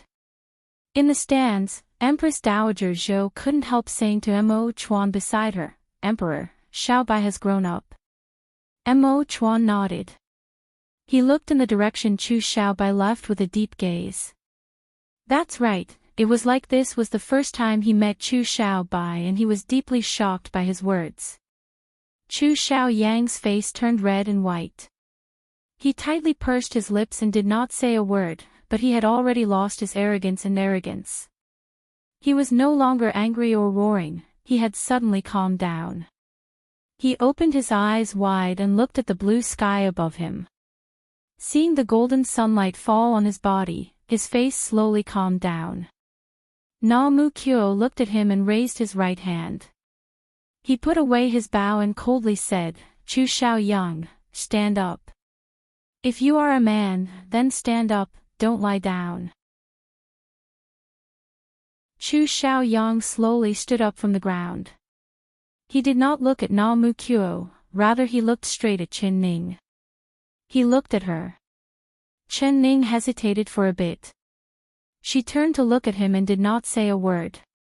The madness and anger on Chu Xiaoyang's face had completely disappeared.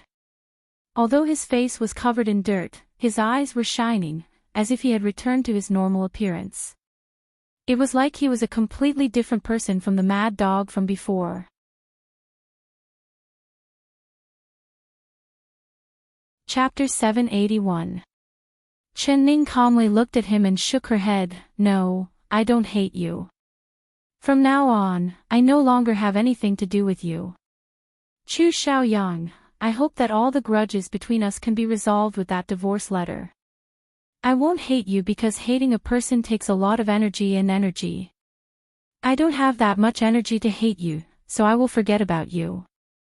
I will forget all the memories related to you and never think about it again." Chu Xiaoyang's body heavily trembled. He finally understood that losing a person wasn't when they left his side and never looked back, but rather when they pulled him out of her heart, not leaving a single trace. This was true sorrow. His heart was filled with intense pain. Chu Xiaobai's words flowed through his heart and he admitted that everything he said was right, but there was one thing that was wrong. That was that his feelings for her were real. He used all the energy in his body to love her, but he really didn't know how to love her. His possessiveness was stronger than his emotions, pushing her further and further away until she completely left him. The more he wanted to have her, the more he lost her. Chu Xiaoyang felt like there was a large hole in his chest that was dripping with blood, but no one could see it. Only he knew. Losing her, what could he use to fill the hole in his chest? Perhaps he would never be able to fill it. "Ning, even if you forget about me in the future and never remember a person like me, I will never forget you. Wait for me to learn how to love someone, then I will come back to find you. Xiaobai is right, I shouldn't give up like this. I lost you today, but I will definitely win back your heart in the future." Chu Xiaoyang bent over to pick up the divorce letter covered in dirt and dust. He gently brushed away the dust on it. He opened it and read it word by word before carefully folding it. It was like he was holding a precious treasure as he solemnly placed it in his chest. "I will keep this divorce letter.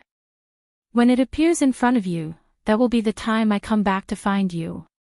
Ning, I wish you happiness. After Chu Xiaoyang said this, he waved his sleeves and raised his head. His feet gently tapped the ground and his figure floated several feet away. In the blink of an eye, his figure disappeared from everyone's eyes. East Qin and West Chu were connected by marriage, becoming the Qin Jin kingdom and the citizens being exempted from a year's worth of tributes. This matter that was very beneficial to West Chu was settled like this. But the West Chu people's hearts were filled with an uncomfortable feeling.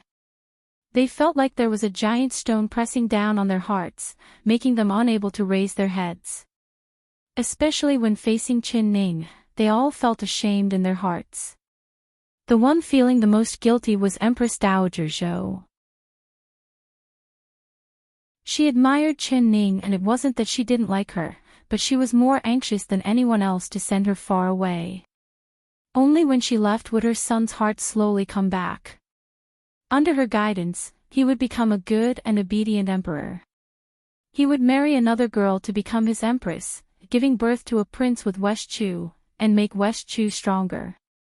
All of this was not something that the girl's surname Shin could give him. Empress Dowager Zhou was very satisfied with the result of this matter. What she was most worried about was that the emperor's son would do something that would disgrace the country and the royal family.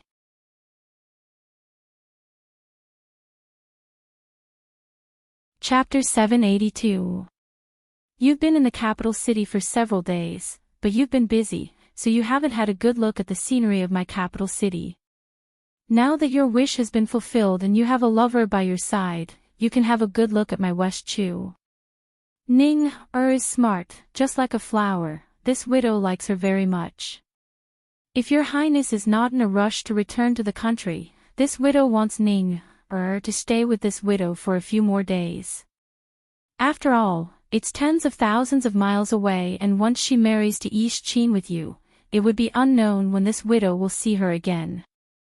When Empress Dowager Zhou finished speaking, Mo Chuan's body froze. He turned to look at Empress Dowager Zhou and his eyes flashed with a clear light. Empress Dowager Zhou's words were filled with love and affection for Qin Ning, as if she really wanted Na Mu Qiu to stay for a few more days. However, her true meaning was to wake Na Mu Qiu up, letting him leave the capital city with Qin Ning and return to East Qin as soon as possible. Mo Chuan gave a bitter smile in his heart. Mother, oh mother, you really are considerate. You guard your son like he's a thief, but you're in a rush to send her away.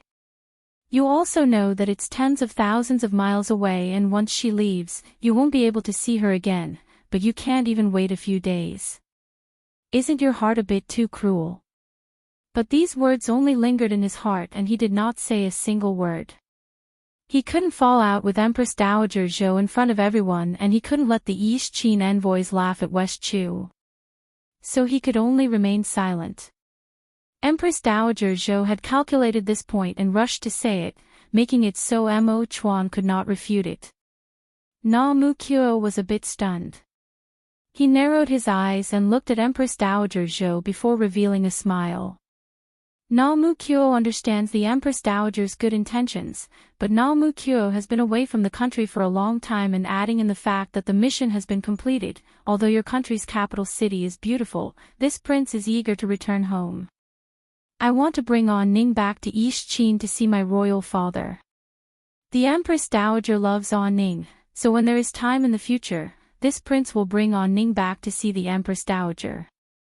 Na Mu Qiu's words were very polite, which suited Empress Dowager Zhou's intentions. She said with a faint smile, since your highness wants to return, then this widow won't keep your highness here. This widow will prepare a thick dowry for Ning. Your highness, Ning is the best girl in my West Chu country. If she is taken away by your highness like this widow really can't bear it. Na Mu Qiu laughed as he said, many thanks to the Empress Dowager and the Emperor's deep affection, bestowing such a good girl to this prince as a concubine. This prince will definitely treat her well and not let her suffer any grievances. I hope that your highness crown prince keeps his word, then I can rest assured. Ning, His Highness the Crown Prince is heroic and heroic. He is one of the best men in the world. It is your fortune to be able to marry him. I hope that after the two of you get married, you and your wife will be able to live in harmony and grow old together. Chen Ning's long eyelashes trembled, but she did not look up. She bowed down to Empress Dowager Zhou in the stands. Many thanks to the Empress Dowager. After saying this, she fell silent again. Empress Dowager Zhou turned to look at Imo Chuan and said with a smile, Emperor, young Miss Chen is about to follow the Crown Prince to East Qin. You should say a few words of congratulations and pray for young Miss Chen.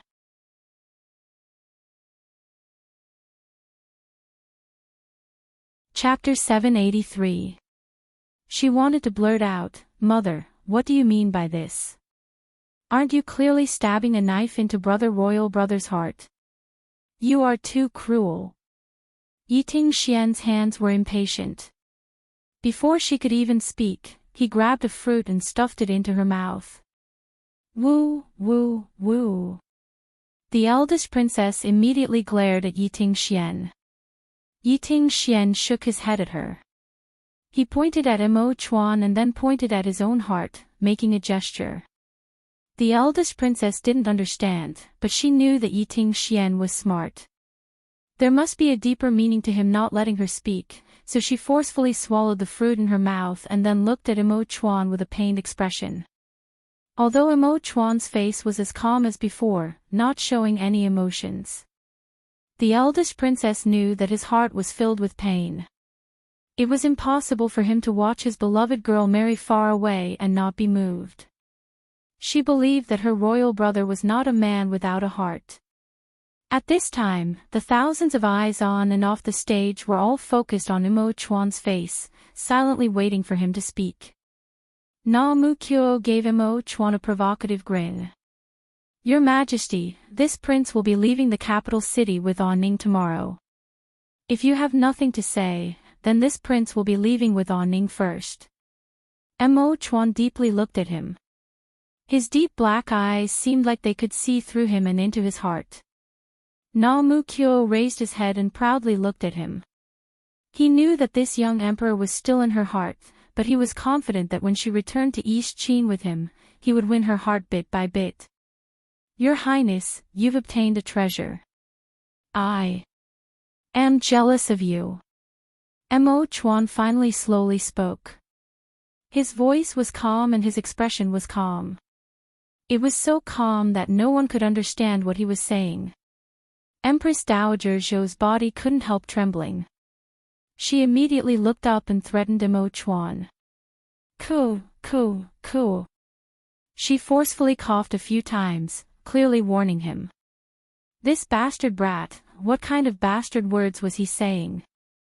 Did he want to confess to the Qin family's girl in front of thousands of people? If he dared, she wouldn't forgive him. The West Chu ministers did not understand the deeper meaning behind the emperor's words.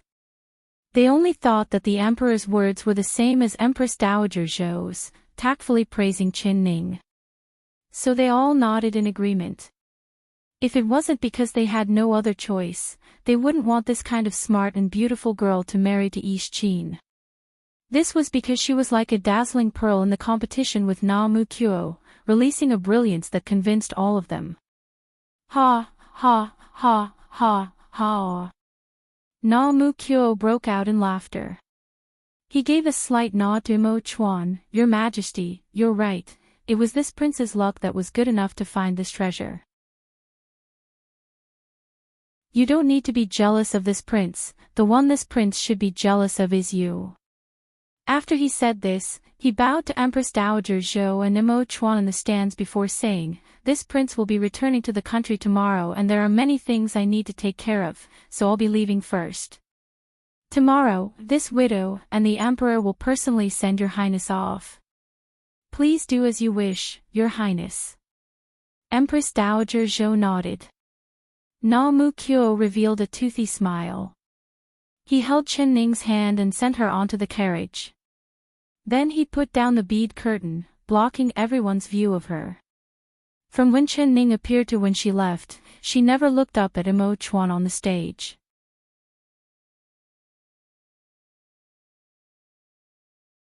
Chapter 784. When she entered the carriage, Mo Chuan slowly looked at the glowing curtain. It was a pity he couldn't even see a corner of her clothes. The envoys and the East Qin stands all followed behind Na Mu Kuo and the carriage. In a grandiose manner, a group of people left the eastern field without looking back. The eldest princess watched as the group of people left, leaving behind a trail of dust. There was an indescribable feeling in her heart. She still did not dare believe that Chen Ning would leave with the East Qin crown prince like this. She would leave her homeland and be married to a foreign country. Royal brother, why don't you keep her? Why? You. As long as you say a single word, she wouldn't have to leave. Could it be you're really willing to let her go? She broke free of Yi Tingxian's hand and grabbed Mo Chuan's sleeve. Mo Chuan watched the carriage leave. Even when he couldn't see it anymore, he still did not look away. Hearing the eldest princess' words, he slowly turned to look at her and softly said, "Keep? This one does not have that qualification. Unwilling. This one has nothing to be unwilling about." After he said this with an indifferent expression, he pulled his sleeve out of the eldest princess' hand and walked off the stands with large steps. He mounted a horse and galloped forward. His bright yellow royal robe fluttered in the wind and he quickly left the field. The eldest princess was choked by him until she couldn't say anything. She watched him leave on the horse in a daze and only when he disappeared did she react. Bad person. All bad people. There isn't a single good man. She angrily stomped her foot and cursed through gritted teeth. Her nose was crooked from anger from Mo Chuan. All her passion had been fed to the dogs. She was worried for her royal brother, feeling sorry for him, thinking of ways to keep Ning, but in the end, he didn't care at all. Princess, this one has never offended you before, how did you become a bad thing? Yi Tingxian gave a cough beside her. The eldest princess immediately turned around to grab his hand. Tingxian, other than you, there isn't a single man that can be relied on. Then the princess can just rely on Tingxian. Tingxian will not disappoint the princess. Yi Tingxian looked at the eldest princess with a deep feeling in his eyes. He had a cold personality and restrained his emotions. These two sentences were already the biggest confession he could say. The eldest princess' heart was filled with warmth. She didn't care about everyone's eyes as she threw herself into Yi Tingxian's embrace. Yi Tingxian didn't practice martial arts and was just a weak scholar. His body wasn't strong enough, but he reached out to hold the eldest princess' shoulder. He stood there like a pine tree, protecting the eldest princess in his embrace. He knew that under the eldest princess' strong exterior, there was a heart that was softer than a normal person. She was passionate, pure, kind, and easily hurt. From the day he accepted her, he swore in his heart that he would protect her and not let her suffer any harm. The eldest princess heard the powerful and fiery heartbeat in Yi Tingxian's chest and it was like she could hear his thoughts. Her eyes became wet and tears unknowingly flowed down. She. He.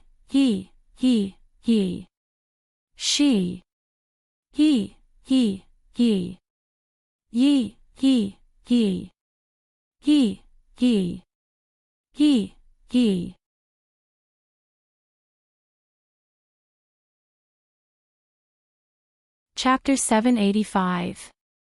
The East Qin Guest House. The sky was already dark and the day had passed in the blink of an eye. There were already lights in the room and the gentle candlelight filled every corner of the room. It shone on the expensive furnishings, making it seem hazy and blurry. Sitting in the beautiful room, Chen Ning was lost in thought as she looked at herself in the bronze mirror. She had just finished bathing, and her jet-black hair hung down to the ground, still dripping wet. Behind her, there were several East Qin maids helping her with her makeup. Their every move was very careful, with respectful and fearful expressions on their faces.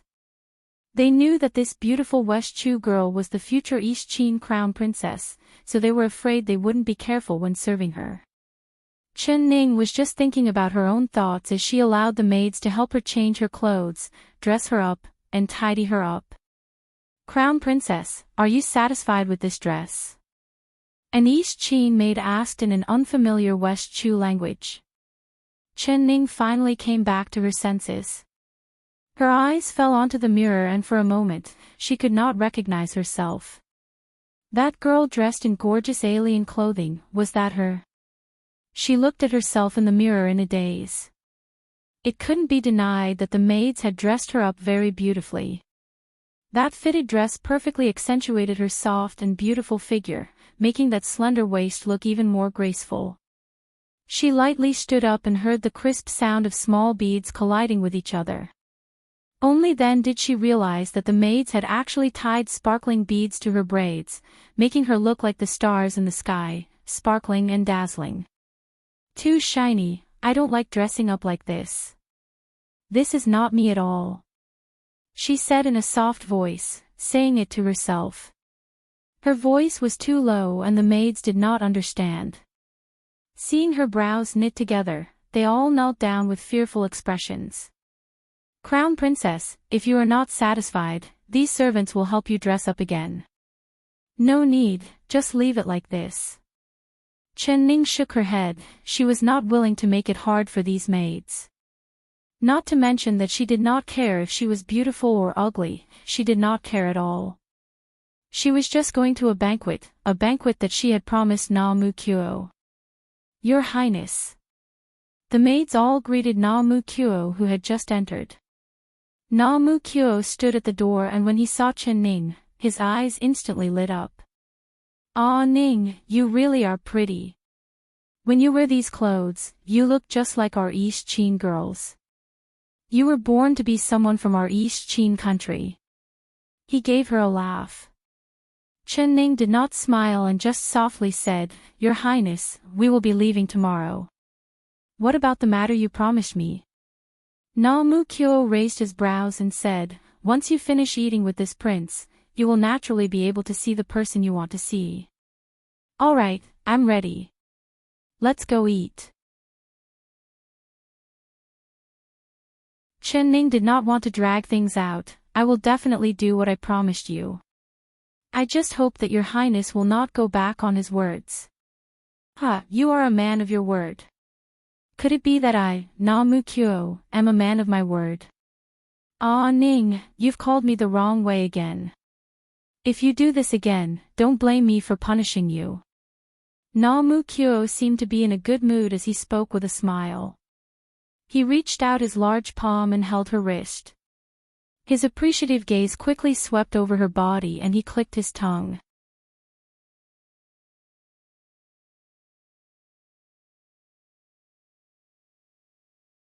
Chapter 786. Chen Ning knew what he was referring to. She was filled with shame and anger as she glared at him. Na Mu Kyo broke out in laughter. He was very satisfied to see her face turn red, this was her true personality. Actually, under her gentle and beautiful appearance, she had a rebellious heart just like him. She was truly a woman that belonged to him from birth. "Come, Ah Ning, let's go eat, drink, sing, and dance. Tonight, you have to play with this prince to the fullest." He pulled her out of the room without saying anything and came into the yard. Chen Ning finally noticed that the entire courtyard was filled with lanterns, brightly illuminating half the sky. In the center of the courtyard, there was a giant fire and there was a large roasted wild boar on top of the fire, releasing an enticing fragrance. Pang! A huge explosion rang out, giving her a fright. Then, a meteor firework rose into the night sky, turning into a gorgeous and complicated rain of flowers, sprinkling down from the sky. Following that, fireworks bloomed in the sky one after another, creating a beautiful scene.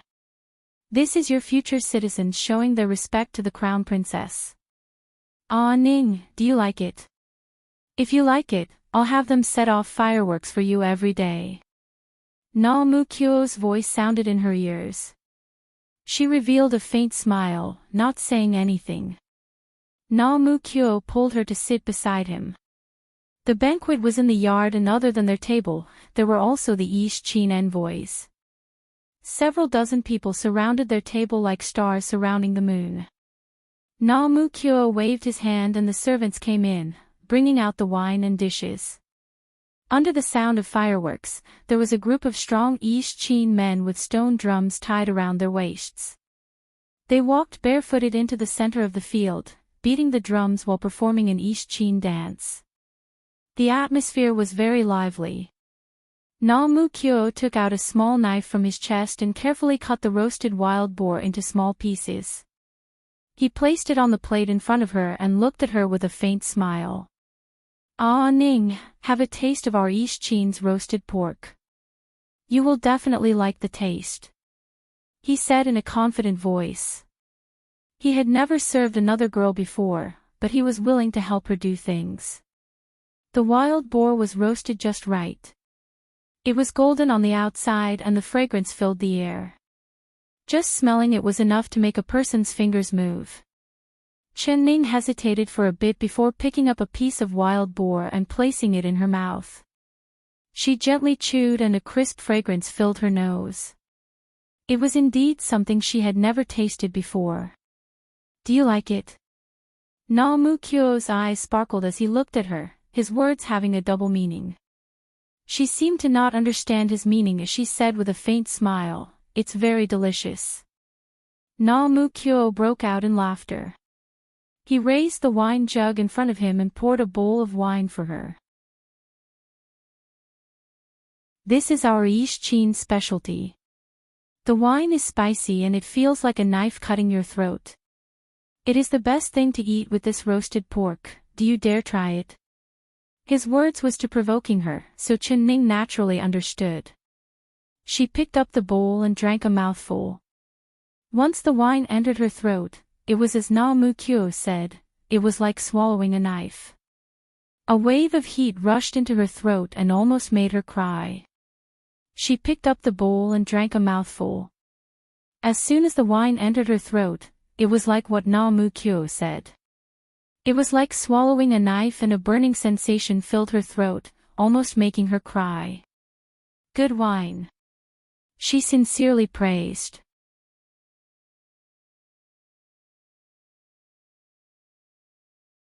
Chapter 787.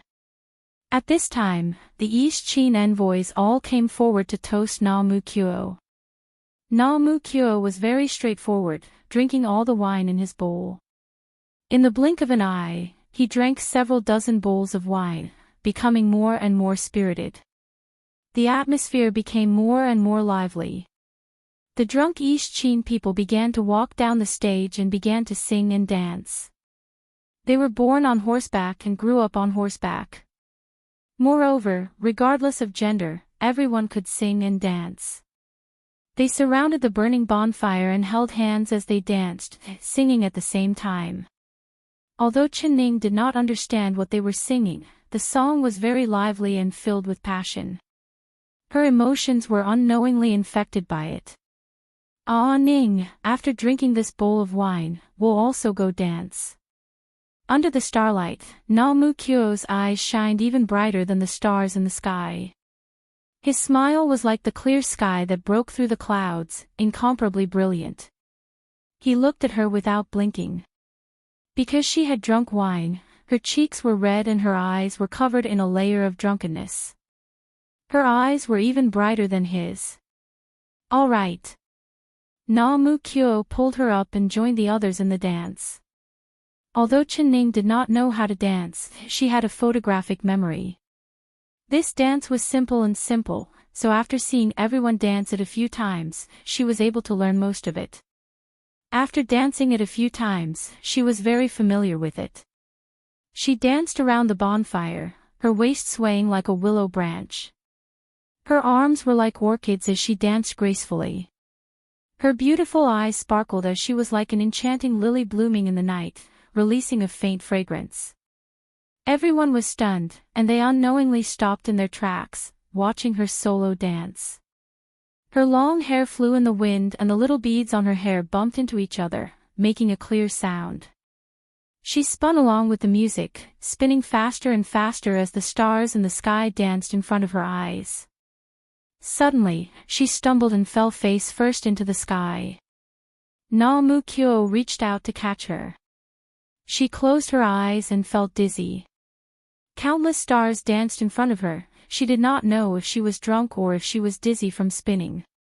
The crown princess can't handle the alcohol, so this prince will bring her in to rest. You guys continue, everyone will have fun. Namu-kyo loudly said. Then he picked her up and strode into the room, placing her on the bed. Chen-ning opened her eyes. Her eyes were clear, not showing a trace of being drunk at all. Your Highness, I've already finished what I promised you. What about the matter you promised me? Namu-kyo looked at her and suddenly grabbed her hand, saying in a low voice, "Ah Ning." Her fingertips trembled slightly.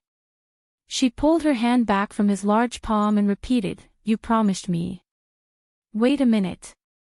Namu-kyo suddenly said. You want to change your mind? Chen-ning knit her brows. No. Namu-kyo shook his head and suddenly stood up. He walked to the window and pushed it open. Someone immediately flew over from outside the window and shouted, "Your Highness, someone has broken in." Who? This subordinate can't see clearly. It's a dozen or so mysterious black-clothed men. All of their faces are covered, but their martial arts are very good. Our dozen or so people are at a disadvantage against their dozen or so people. Right now, several of us are injured. Chen mysterious people.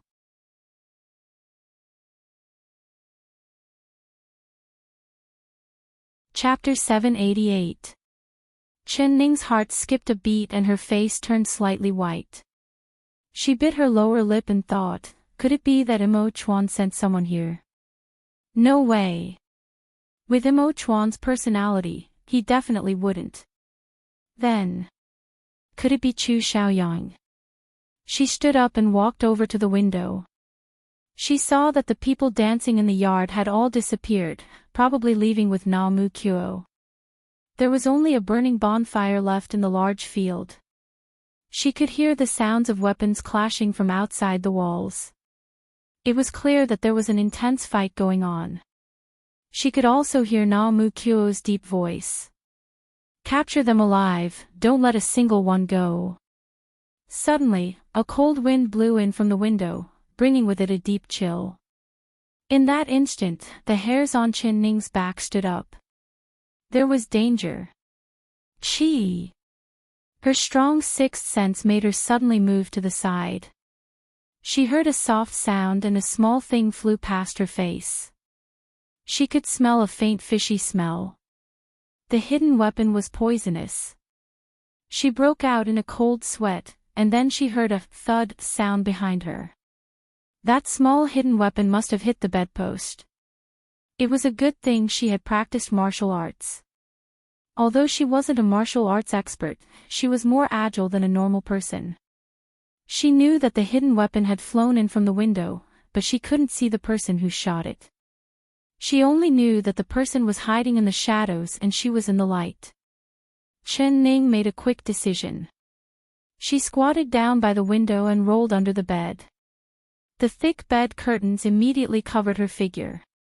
She lay at the bottom of the bed and looked outside. She didn't hear any sound, but she saw a pair of feet suddenly appear in the room. The feet were wearing a pair of black leather boots. They looked ordinary, but the upper of the shoes was embroidered with a pattern of auspicious clouds using purple thread. She couldn't help but take another look. There was killing intent. Chen-ning's intuition told her that the person's target was not anyone else, but herself. But no matter how hard she racked her brains, she couldn't figure out what she had done to offend this person. Why did this person indiscriminately want to take her life? She held her breath as she stared at the pair of black-soled boots. That pair of feet did not move at all. It was clear that he was looking for his target in the room, but he couldn't find it. As long as he didn't find his target, he would not move. Chen Ning's heart jumped into her throat. She knew that if she accidentally made a sound, she would be discovered by this person, but she didn't know how long she could hold her breath. Sooner or later, she wouldn't be able to hold it any longer. Na mu kyo. Stupid Na mu kyo. She suddenly realized that this was a diversion, a plan to lure the tiger away from the mountain. She suddenly realized that the target was not Na mu kyo. At this moment, the black boots suddenly moved. Almost in an instant, they appeared beside the bed, less than a foot away from her. The purple auspicious cloud pattern on the boots magnified in front of her eyes, and she could see it even more clearly. Chen Ning's body was as tense as a bow. She did not know if that person had discovered her, so she could only try not to move. However, she had been holding her breath for too long and finally couldn't help letting out a small sigh. That person immediately noticed it. When Chen Ning took a breath, she already knew it was bad. She suddenly lowered her head and curled up her body. A thin cold light flew over her head and cut off a strand of her hair, narrowly avoiding that killing move.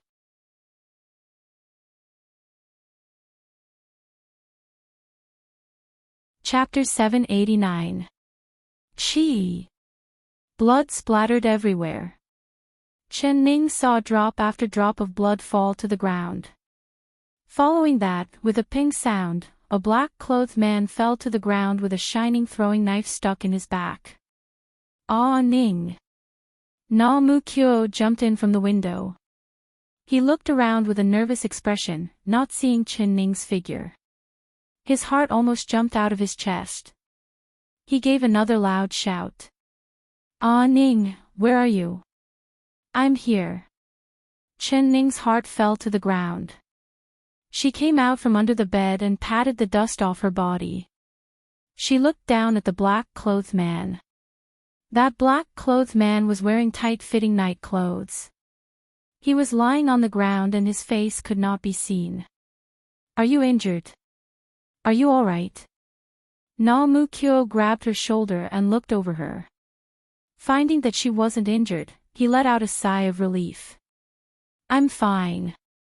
Did you catch the intruders? She asked. Na Mu Kyo nodded, but his expression was very serious. In a deep voice, he said, but they are all dead, not a single one was left alive. After he said this, he crouched down next to the black-clothed man on the ground. He touched his artery and then said with a sigh, he's also dead. They're all dead. Chen Ning took in a cold breath, they were all killed by you. I didn't kill them. They took poison to commit suicide. Na Mu Kyo shook his head.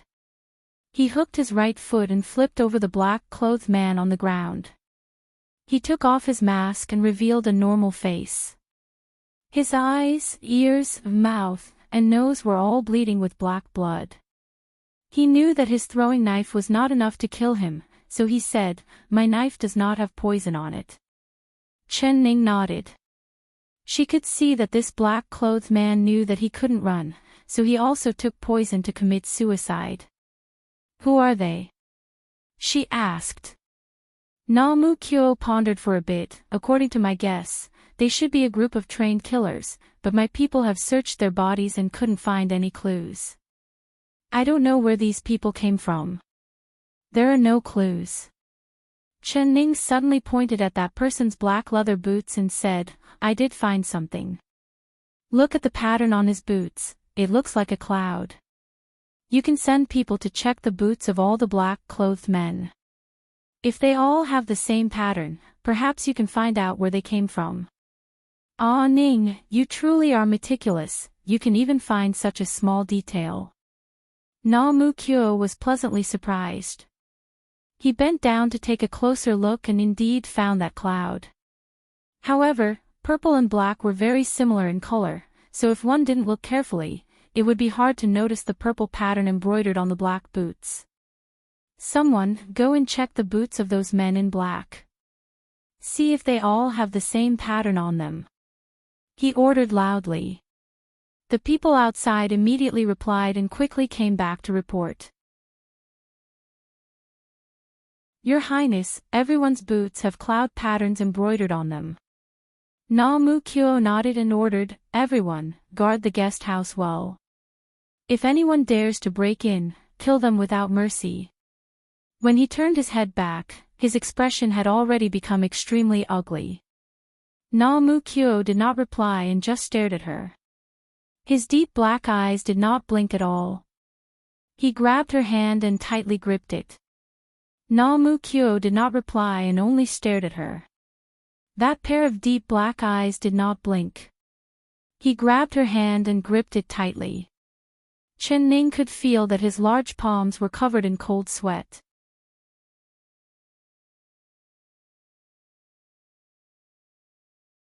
Chapter 790. Ah Ning, I'm sorry, it was all because I was careless and fell for the enemy's plan to lure us away, almost taking your life. Na-mu-kyo's body suddenly trembled as he felt a deep sense of fear. If he hadn't woken up in time and rushed back, she would have already become a ghost under the black-clothed man's blade. Chen-ning took her hand back from his hand and took 2 steps back, looking at him with a calm expression.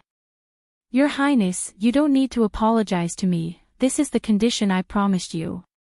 You purposely made me play this show with you, didn't you want to lure these people out? But I didn't expect that I would become their target. Is the person they want to kill you or me? She had just gone from life to death and then from death to life, so her heart was filled with anger. Ah Ning, don't be angry, I really didn't think this through. I never thought they would suddenly change their target. They actually came to kill me, but I don't know why they also wanted to deal with you. It's all because of me that you were implicated. His eyes were filled with regret. If he knew it would be like this, he wouldn't have dragged her into this matter no matter what. Your Highness, since I almost lost my life for you, you should tell me the reason. Don't let me die without knowing why. Chen-ning gently said. Na-mu-kyo awkwardly looked at her. After hesitating for a bit, he said, Ah Ning, I really never thought that assassins would come. I thought that the person who came was Chu Xiaoyang and I thought that he wouldn't be willing to let you leave with me, so I wanted to lure him out and then. He only wanted to lure out a leopard, but he never thought that he would lure out a group of fierce wolves that almost took her life. Oh. But Chu Xiaoyang didn't come and it was a group of assassins. Your Highness, this shouldn't be the first time this group of assassins has appeared, right? Your Highness, what kind of background do they have? Can you tell me a bit? Chen-ning curled her lips and revealed a look of understanding. How did you guess everything? Na-mu-kyo looked at her with a look of admiration and surprise. Alright, I'll tell you. Have you heard of the Purple Heaven Pavilion? Purple Heaven Pavilion. Chen-ning knit her brows. This was the first time she had heard of these 3 words, but it sounded like the name of a gang from a martial arts novel. Is this the organization behind this group of mysterious assassins? Yes, the Purple Heaven Pavilion is the most mysterious assassination organization in Jianghu. They have only appeared in Jianghu in recent years, but they have developed very quickly. It was said that the Purple Heaven Pavilion raised a large number of highly skilled killers. They took people's money to eliminate disasters. As long as they could afford it, there was nothing they couldn't do. If my guess is correct, this group of killers was sent by the Purple Heaven Pavilion. If you hadn't discovered the cloud pattern on their boots, I really wouldn't have been able to guess their origins.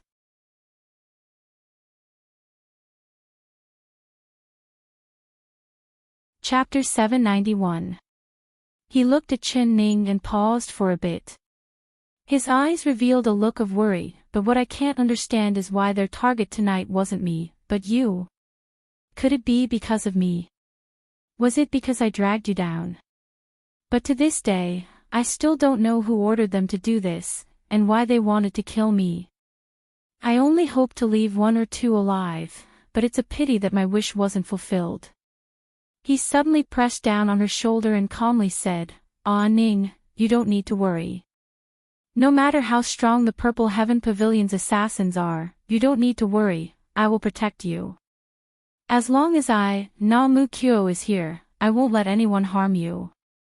So, Your Highness, meaning is that as long as I leave you, my life will be in danger at any moment, right?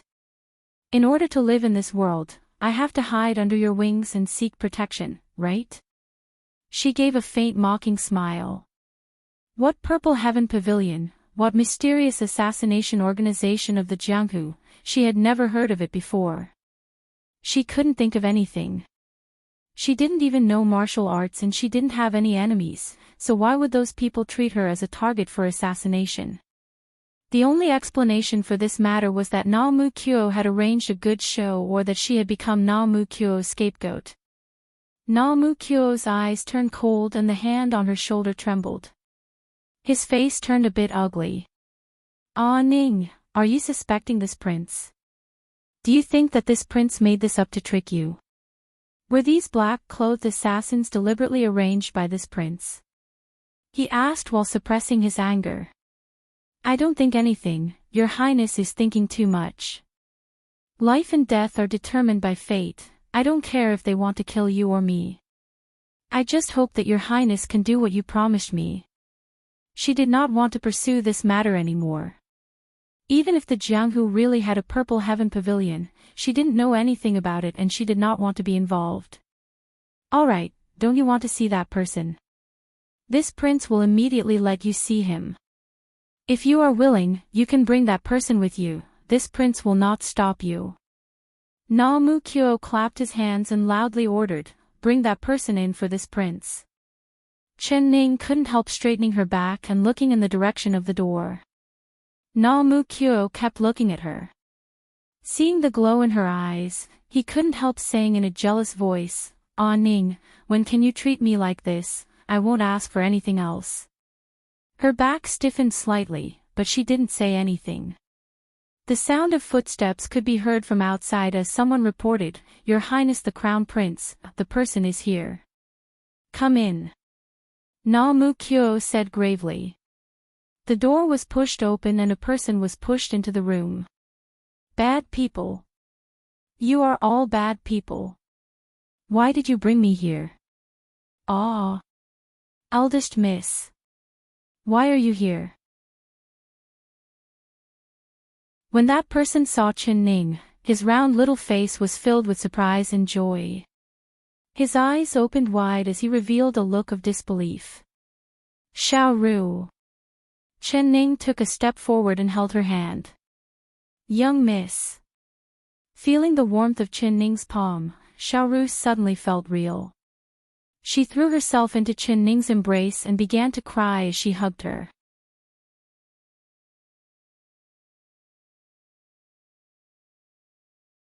Chapter 792. Xiao Ru looked up from Chen Ning's embrace. Her face was covered in tears and her face was covered in tears. "I'm fine, aren't I standing here perfectly fine? I haven't even lost a single hair." Chen Ning revealed a faint smile as she helped Xiao Ru wipe her tears. She did not want Xiao Ru to worry, so she did not mention a single word about what Chu Xiaoyang had done. "But young miss, you... Are you really my young miss? Why are you dressed like this? Where did these clothes come from? They're so ugly. They're so ugly.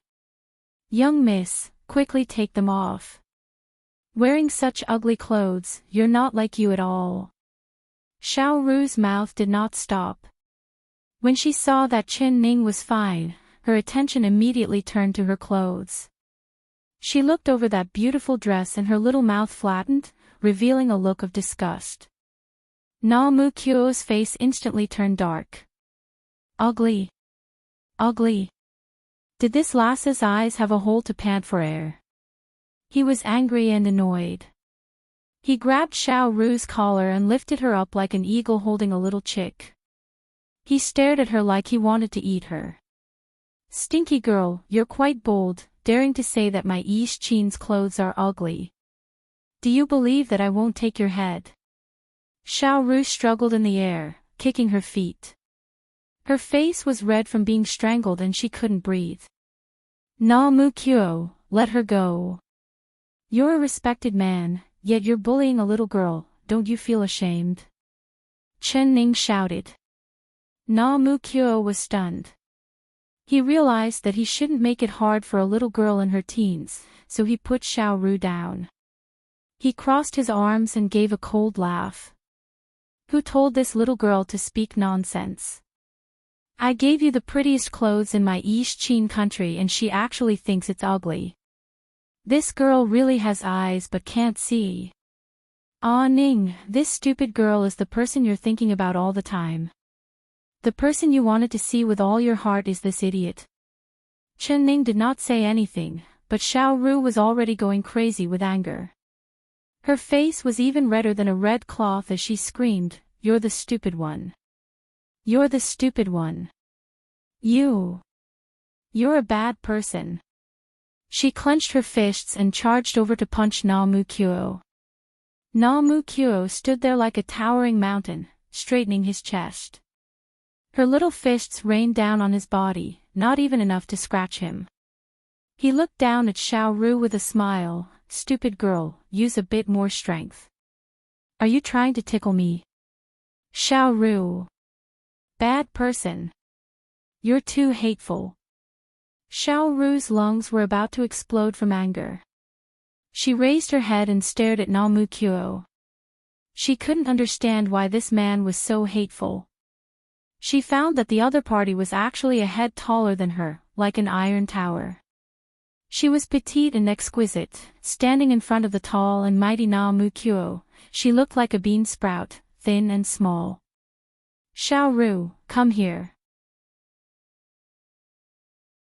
Chen Ning stared at Na Mu Kyo. Your Highness, is there any meaning in bullying my maid? Xiao Ru Xiao Ning. But Xiao Ru was so angry that she began to cry. She threw herself into Chen Ning's embrace and sobbed as she said, "Young miss, is this servant really stupid?" Chen Ning stared at Na Mu Kyo. Your Highness, bullying my girl, is there any meaning in this? This servant has also heard that the young miss wants to marry to Chin. Is that true? This servant has also heard that you want to marry the Chin crown prince as his princess. Is that true?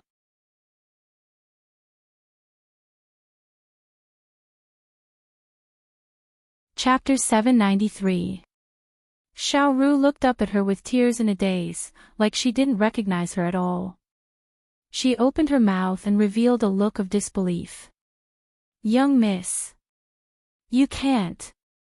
How can you marry into Chin? This servant has heard that the Chin people are like uncivilized beasts. They eat raw meat and drink raw blood. They wear fur that has just been peeled from animals and are covered in blood. Ah, truly disgusting. Also, this servant has also heard that the Chin people are very ugly. The men are as ugly as wild boars and there are 2 long fangs in their mouths. Their crown prince must be even uglier. Young miss, you definitely can't marry. Any of our West Chu men are 100 times stronger than their East Chin men. Young miss, you can't take it too hard. Just because you met a bad person, you can't treat all the West Chu men as bad people. She blabbered on and on. She spoke quickly and anxiously, not giving Chen Ning time to stop her. Xiao Ru, you're not allowed to speak nonsense. Chen Ning berated her. She looked at Na Mu Kyo from the corner of her eyes and saw that Na Mu Kyo's face was as black as the bottom of a pot. Na Mu Kyo's heart was filled with anger. Heard. That stupid lass kept saying that she had heard of it. Where did she hear such nonsense from? How could they Chin people be uncivilized beasts? How could they be uglier than wild boars? He, the crown prince, was even uglier. Na Mu Kyo became angrier the more he heard and his chest went up and down. He suddenly walked forward and grabbed Xiao Ru, fiercely staring at her. Stupid girl, open your eyes and take a good look.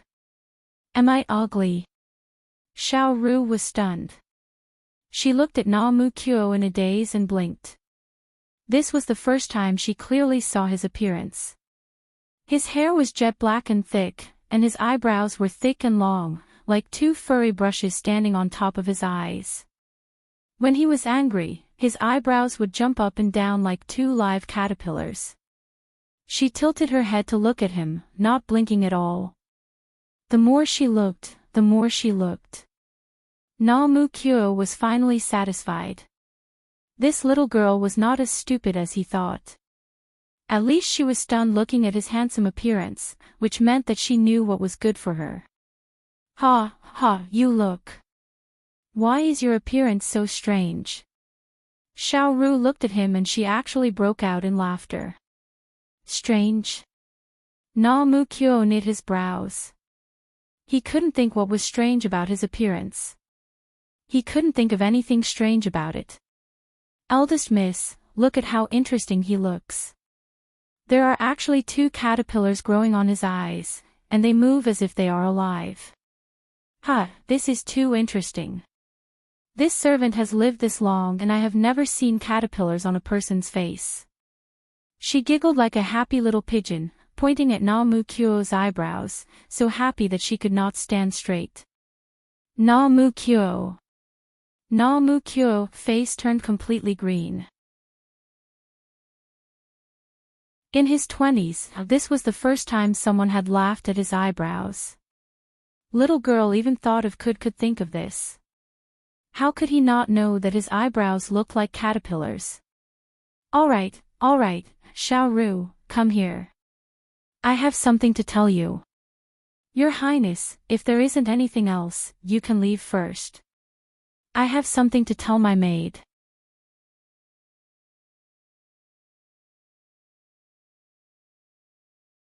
Chapter 794. She was afraid that once Na Mu Kyo reacted, he would strangle Xiao Ru to death. But, caterpillars. She couldn't help looking at Na Mu Kyo's eyebrows and found that they really were two moving caterpillars.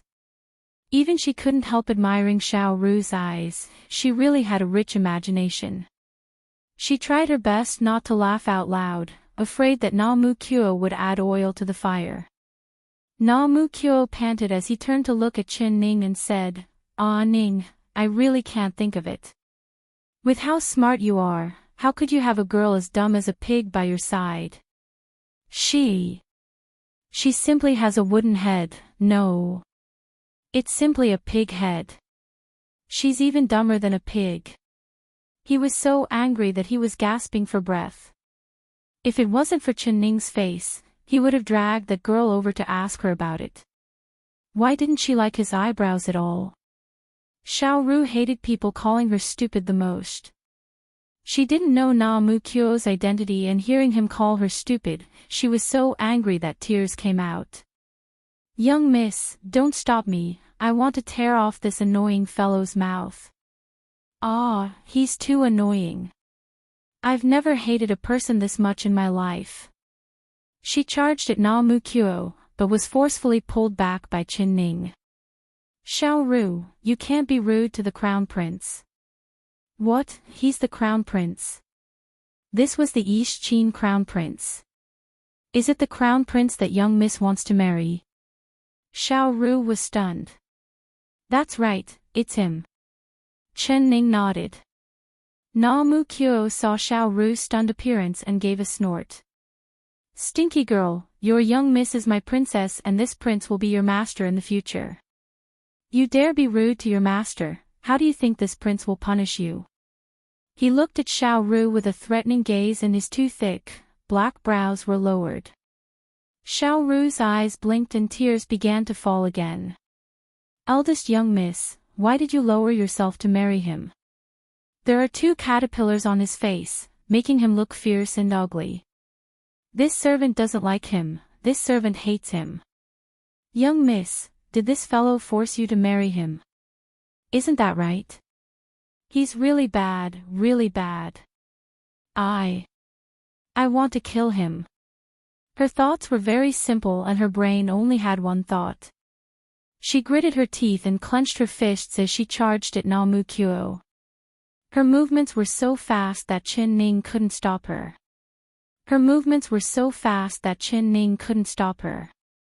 Xiao Ru's head slammed into Namu Kyo's chest. She felt her head go dizzy, like she had hit an iron plate. She saw stars in front of her as she swayed and fell to the ground on her butt. Little girl, this is only a small punishment for you. If you dare to be rude to this prince again, I will marry you to a boar. Namu Kyo grinned at Xiao Ru, revealing a mouthful of snow-white teeth that sparkled like a wild beast. After he finished speaking, he strode out. He was afraid that if he stayed any longer, he would sooner or later explode from anger because of this girl who was dumber than a pig. Of course, he also wanted to find a mirror. He wanted to take a closer look at his eyebrows. Did they really look like caterpillars? Xiao Ru, are you all right? Chen Ning held back a smile as she helped Xiao Ru stand up and helped her pat the dust off her dress. Namu Kyo letting Xiao Ru go like this was out of her expectations.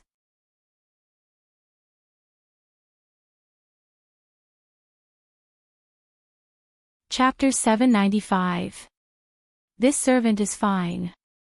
Xiao Ru's face was filled with tears as her eyes filled with tears.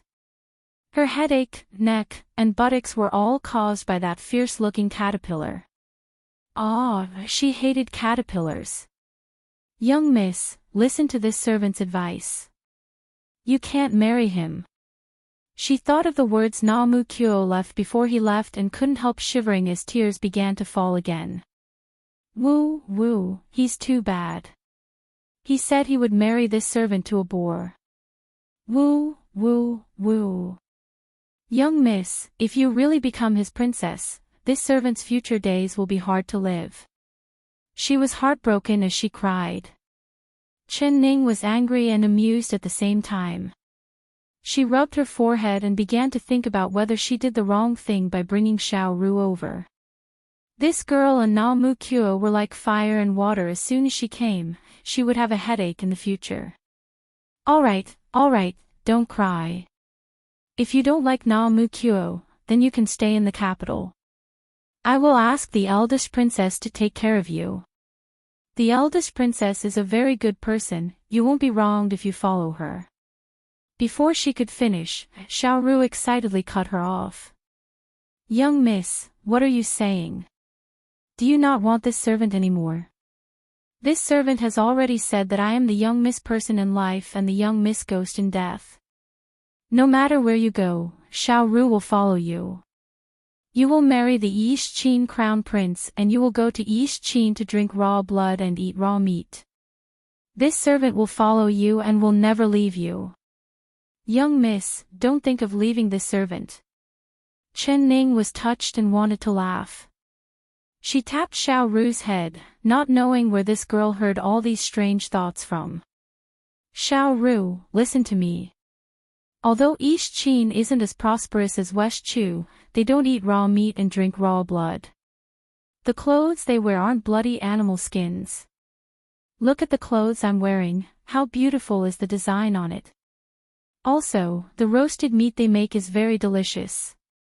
Don't you like eating meat the most? Wait until tomorrow morning, I'll have them prepare a portion of roasted meat for you to eat your fill. Xiao Ru's face did not look happy at all. She said with a lack of interest, this servant doesn't care about meat, this servant only cares about young miss. Do you really like that caterpillar? This servant knows that the person young miss likes is not him and the person you want to marry is not him, but rather the emperor. Chen Ning placed a finger on her lips and looked at her with a warning look. You're not allowed to say it, Xiao Ru, you're not allowed to say it. Xiao Ru blinked and forcefully nodded, this servant won't say it, but if this servant doesn't say it, can young miss really forget him? I'm afraid that he has long been an eldest miss heart. You clearly love him, but you have to go against your heart and marry another person. This servant feels sorry for eldest miss. Chen Ning stroked her hair and softly said, Xiao Ru, you're still young and there are many things you don't understand. I have no choice. This servant indeed does not understand. You always say I'm young, but will this servant understand when I grow up? This servant does not understand. If you want to marry, then marry. If you don't want to marry, then don't marry. Could it be that the East Qin crown prince will hold a knife to your neck and force you to marry him? Xiao Ru said in a straightforward manner.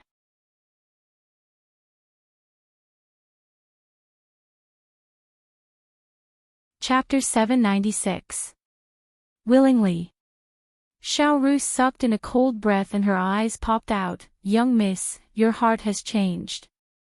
Could it be that you've fallen for a caterpillar and forgotten about lots of money?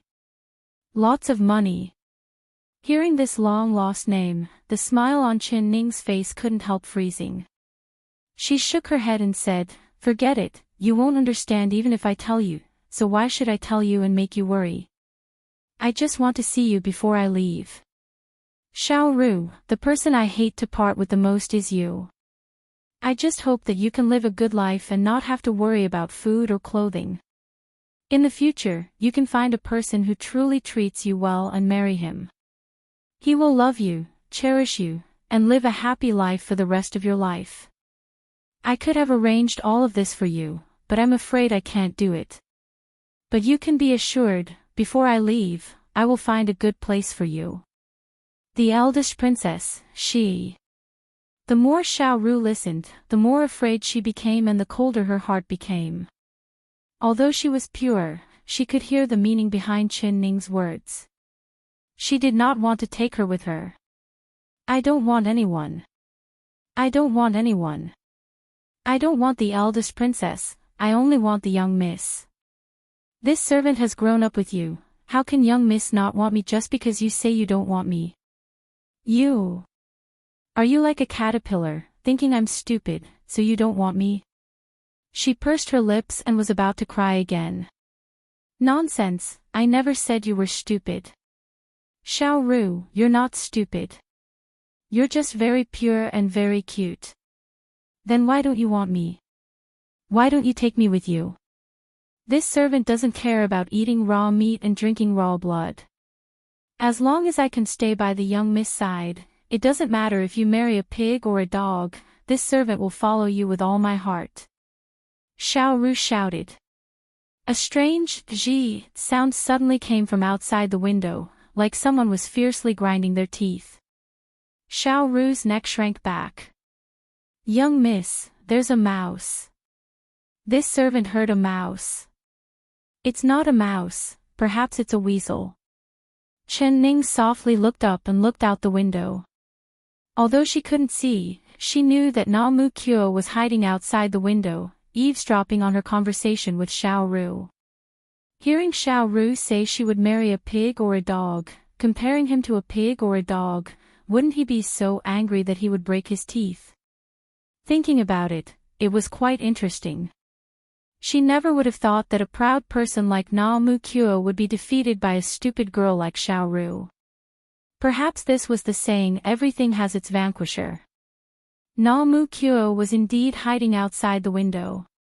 His face had already changed color, turning green and red. Hearing Chen Ning calling him a weasel, he could not stay here any longer. If he stayed here any longer, he didn't know what would happen to him because of the two girls' mouths. Xiao Ru, you've always listened to me since you were young. Why are you not listening to me now? Chen Ning said with a sunken face. Eldest miss, as long as you let this servant follow you, I will listen to everything you say. I will do whatever you want me to do. Even if that caterpillar really wants me to marry a pig, this servant will accept it. Xiao Ru raised her little face and resolutely said this. The tears on her face had not dried, but her eyes were filled with determination. Xiao Ru. A warm feeling filled Chen Ning's heart. She forcefully held Xiao Ru's hand, feeling incomparably touched. Perhaps Xiao Ru was very stupid in other people's eyes, but she had given her all of her heart to her.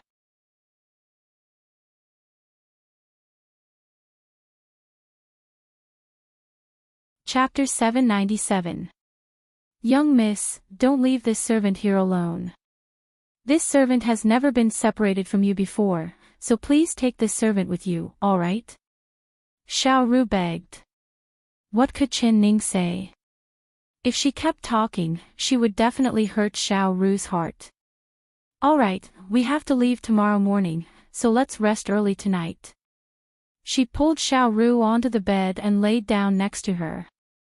Xiao Ru was excited and emotional, but she was also sad and reluctant. She couldn't describe the feeling in her heart.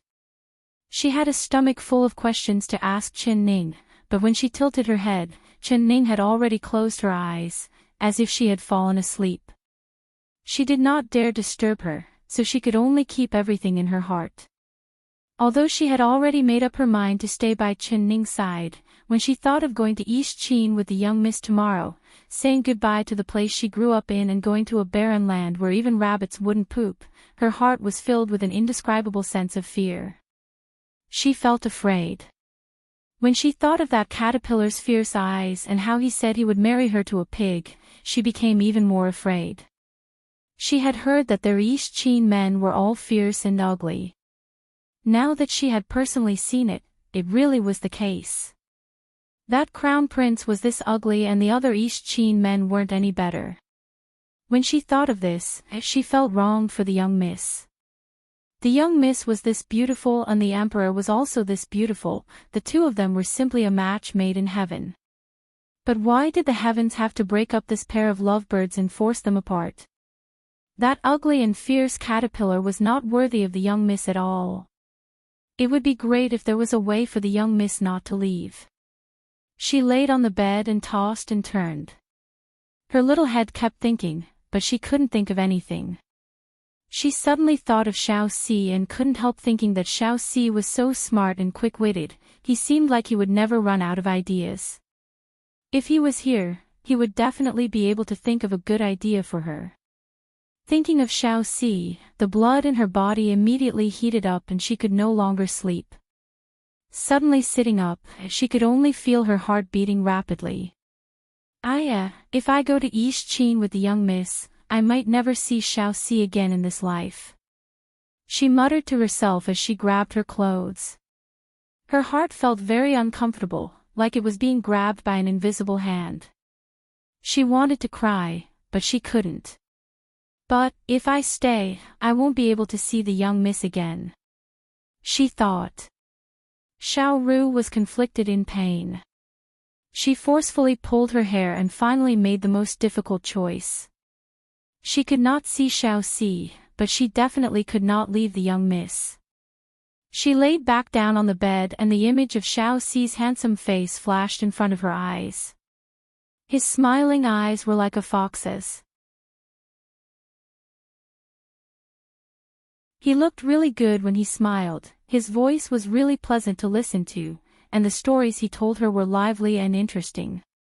She just couldn't get enough of it. Xiao Ru thought of that afternoon and dusk. She and Xiao Si sat side by side on the steps. He spoke and she listened. He smiled and she smiled. Her eyes unknowingly became moist. In the future, she would never see Xiao Si's adorable face again. Xiao Si, goodbye. At the age of 15, this was the first time she experienced the feeling of bitterness in her heart.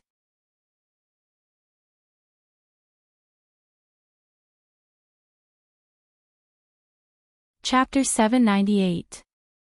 Xiao Ru thought that she wouldn't be able to sleep at all, but when it was almost dawn, she vaguely felt that there was another person in the room. But before she could open her eyes to see clearly, she felt her vision go black and she fell into a deep sleep. Xiao Ru didn't even have time to open her eyes before she fell into a deep sleep. Before she fell asleep, she seemed to hear a voice by her ear, a long sigh, and a warm hand caressed her cheek. Na mu Kyo, did you poke her sleep acupuncture point? Chen Ning sat up on the bed and looked at the tall figure that suddenly appeared in front of the bed. Her voice was a bit hoarse and it was not as clear and bright as usual. Xiao Ru had not slept the entire night, tossing and turning, so how could she sleep peacefully? She had accompanied Xiao Ru for the entire night, but she had kept her eyes closed the entire time, silently lying on the bed without moving at all. Although Na Mu Kyo had appeared without a sound, she immediately felt something strange. When she opened her eyes, she saw Na Mu Kyo poking Xiao Ru with a finger. That's right. Na Mu Kyo nodded and his eyes sparkled as he looked at her. He looked like he was glowing and filled with energy. But her eyes were bloodshot and the corners of her eyes looked haggard. But even like this, she still made his eyes light up. Why? She asked. Na Mu Kyo gave a snort and said, You already know the answer, isn't it because of you? You wouldn't really be planning on taking this girl with you, right? If you really wanted to take her with you, you wouldn't have to see her. Chen Ning was silent for a bit before saying with a sigh, You really are very smart. There are some things that I don't need to say and you can guess them all. He instantly revealed a happy smile and raised his chin. He proudly said, Of course, this prince is the smartest person in the world, there has never been anything that can escape my eyes. Other than losing to you once, this prince has never lost to anyone. Ah Ning, quickly get up and dress up. Let this girl sleep a bit longer. After 24 hours, her acupuncture point will open and when she wakes up, you will already be several hundred miles away. She won't be able to catch up even if she wants to. Chen Ning nodded. Na Mu Kyo was right. Hey, Ah Ning, look at me. Look at me carefully. Na Mu Kyo suddenly bent down and placed his face in front of Chen Ning, scaring her. She couldn't help taking a step back. Look at what? She was a bit confused. Look at me. Do my eyebrows really look like caterpillars? He asked. This question had been bothering him all night, and he had also been looking at himself in the mirror all night. He raised his eyebrows and stared at the mirror. He found that his eyebrows were thick and cute, but they didn't look like caterpillars at all. He had specially woken up early and caught a caterpillar on a tree. He looked at it and he looked at it, but it didn't look like a caterpillar at all. Then he grabbed the caterpillar in one hand and went out to ask his attendants. He raised his eyebrows and asked one by one, Hey, look, does this crown prince's eyebrows look like it? Everyone was stunned by his question. The servants looked at the twisting caterpillar in his hand and wanted to laugh in their hearts, but who dared to laugh out loud? They all said in unison, It doesn't look like it. It doesn't look like it at all. Although the answer was the same, Na Mu Kyo still felt very sullen. Xiao Ru's words were like a thorn in his flesh, making it hard for him to calm down. Caterpillar.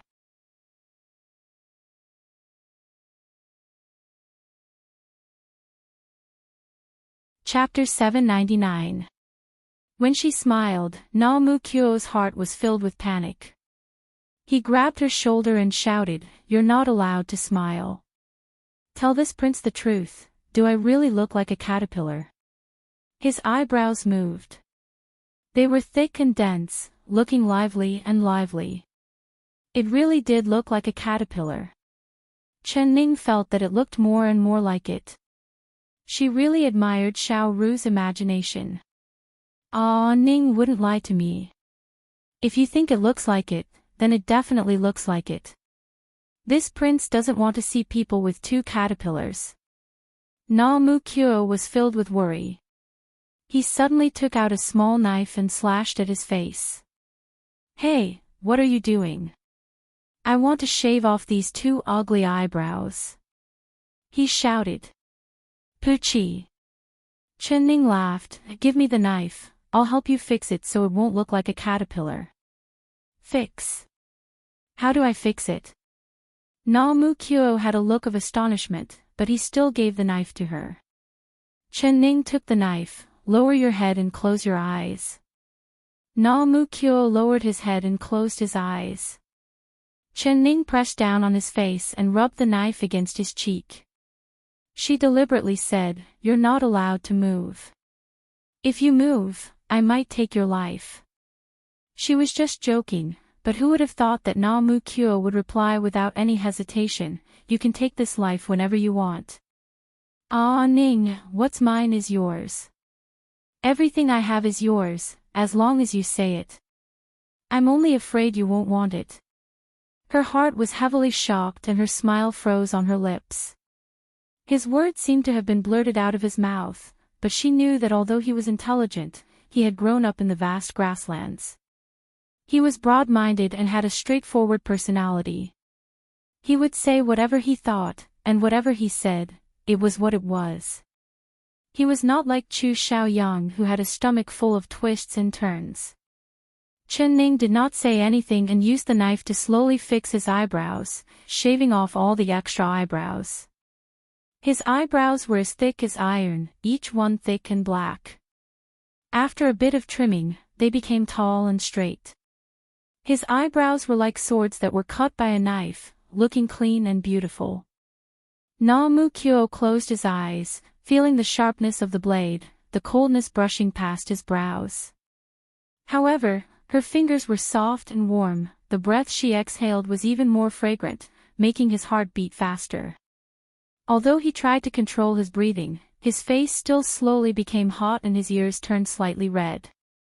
Chen Ning immediately noticed his strange expression.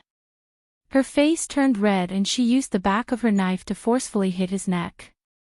She shouted, "You dare think nonsense."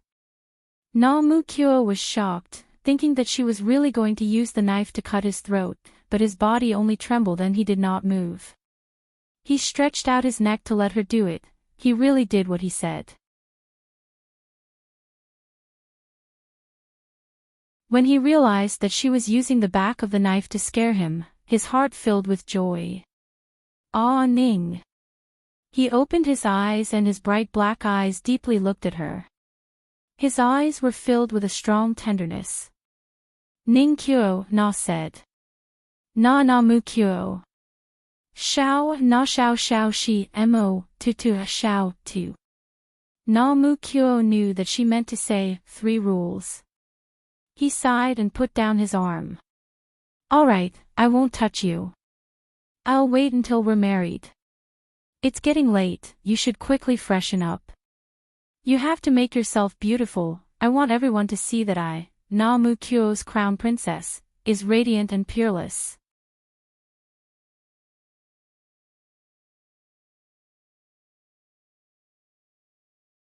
Chapter 800. Mukyo looked at the mirror and raised his brows in surprise. He almost did not dare believe that the beautiful man with sharp eyebrows in the mirror was himself. He grinned, revealing a mouthful of white teeth. He laughed for a long time. He happily stroked his eyebrows. Thinking that she had personally trimmed them for him, his heart was even sweeter than eating honey. This day was an incredibly big day for the citizens of the capital city. This was because this was the day the East Qin crown prince was returning home. It said that the emperor and the empress dowager would personally send him off. The citizens had already rushed out of their homes and gathered on the 2 sides of the city gates. There were people rushing out, fighting to see the East Qin crown prince's true appearance. They wanted to see just how beautiful the girl the East Qin crown prince was to marry as his princess was. Chen Ning was wearing the crown prince's dress that Mukyo had specially made for her. That beautiful brocade did not steal her elegance at all, rather it made her look like a dazzling pearl. When she came out of the room being supported by the maids, Mukyo was waiting in the yard. He had also changed into the crown prince's robe. Although it was still black, the corners of the robe and sleeves were embroidered with cloud patterns, looking very low-key and luxurious. The most eye-catching thing was on his chest. There was a golden eagle embroidered on it, showing off his noble status. Hearing the footsteps behind him, Mukyo suddenly turned his head. He already knew that she was beautiful, but when he saw her dressed up, he still couldn't hide the shock in his eyes. Her crown prince's dress was as red as a flame, making her skin look especially white, almost transparent like jade. When the morning sun shined on it, it was glowing, making it hard for him to open his eyes. When she was wearing a plain white dress, she was as light as a cloud in the sky, making people unable to reach her. But when she appeared in front of him in a bright red dress, it was like a burning flame. It was incomparably beautiful, making his heart heavily tremble. Naomukyo believed that when she appeared in front of everyone, she would definitely shock everyone, especially him. He was already looking forward to the emperor's expression when he saw her. It would definitely be very interesting. Naomukyo rode on his extraordinary dark cloud snow horse, with his black cloak fluttering behind him, with a bright smile on his young and handsome face. He was in a very good mood as he looked left and right on his horse. He was in high spirits, waving to the cheering citizens on both sides of the road from time to time. Behind him was an exquisite carriage pulled by 8 snow-white horses. The carriage was decorated with pearls and jade, and a thick curtain of pearls hung in front of the carriage, completely concealing the figure inside the carriage.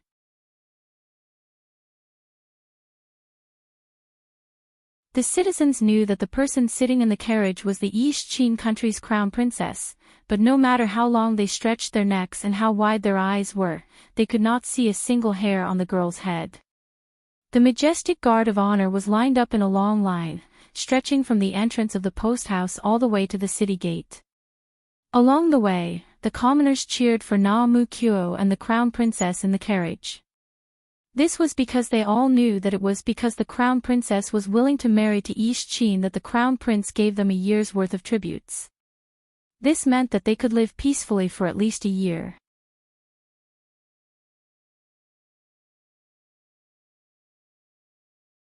Chapter 801. No matter how long the road was, there would always be an end. Finally, they arrived in front of the city gates. Naomukyo stopped his horse and Chen Ning's carriage also stopped. At the end of the road was the Emperor and Empress Dowager Zhou, as well as the civil and military officials, a dense mass of several dozen people. They had been waiting here for a long time, raising their heads in anticipation. Naomukyo jumped off his horse and bowed to Imo Chuan and Empress Dowager Zhou, saying a few words of thanks according to etiquette. Imo Chuan's face was as calm as always, without any abnormalities. He was not warm or cold, making it hard for people to see through him.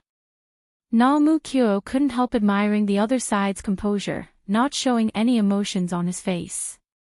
If it was him, he would not be able to do this. If he saw his beloved girl marry far away, how could he be this calm as if nothing had happened? He would have already taken out his scimitar to fight that person. Empress Dowager Zhou said with a faint smile, "Your Highness, this widow has already prepared a rich dowry for Ning, as well as many of my West Chu specialties. This widow hopes that after Ning marries to your country, seeing these things from her homeland will help her feel homesickness. This widow is afraid that Ning won't be used to your country's food, so I specially prepared these boxes of food. Su Jin, show these things to His Highness." Naomukyo said with a smile, "The Empress Dowager is truly thoughtful. Ah Ning, come down and say goodbye to the Emperor and the Empress Dowager." The maid opened the bead curtain and in front of everyone's eyes, Chen Ning slowly walked out of the carriage, appearing in front of everyone. Her hair was like fog, her face was like snow, and her long red dress was spread out like a blooming flower. Her peerless appearance dazzled everyone's eyes and made them suffocate. Naomukyo looked at everyone's stunned gazes with satisfaction. As a man, the more beautiful his woman was, the more face he would feel. Chen Ning looked down and bowed to Empress Dowager Zhou in gratitude. She was now the future East Chin crown princess, so her status was different from before. She no longer needed to bow to Empress Dowager Zhou. Empress Dowager Zhou held her hand and affectionately spoke to her. Su Jin stood beside Empress Dowager Zhou and her eyes couldn't help turning red. Na Mu Kyo kept staring at Imo Chuan. Imo Chuan noticed this and turned back to look at Na Mu Kyo, revealing a faint smile. Your Highness has something to say to this one. Na Mu Kyo shook his head. This prince doesn't have anything to say. I just want to know if His Majesty the Emperor has anything to say. Have a safe journey. Imo Chuan thought about it and Imo Chuan. Na Mu Kyo's eyes widened. Your Majesty, you only have this sentence? Imo Chuan looked at him with a complicated gaze before turning his head away. Na Mu Kyo was stunned. He wanted to see disappointment, jealousy, hesitation, and dispiritedness on this young and handsome emperor's face, but he was disappointed. Because he could not see anything from Imo Chuan's face. Chen Imo Mu Chin of Shao of Chin Chin Imo Ning. He was Imo Mu Mu as he as he as. Ning. As Imo U as time as Ning as he as he as Imo as he Chin as he was, as Ning as. As Mo as Ning Mo Ning Ling of the time. Mo Ning, time. Ling Ning Ling Ning. Time. The Ning Ning Long is Long Chable. Dao. Although he had taken her from the side of the young emperor, he was not happy at all.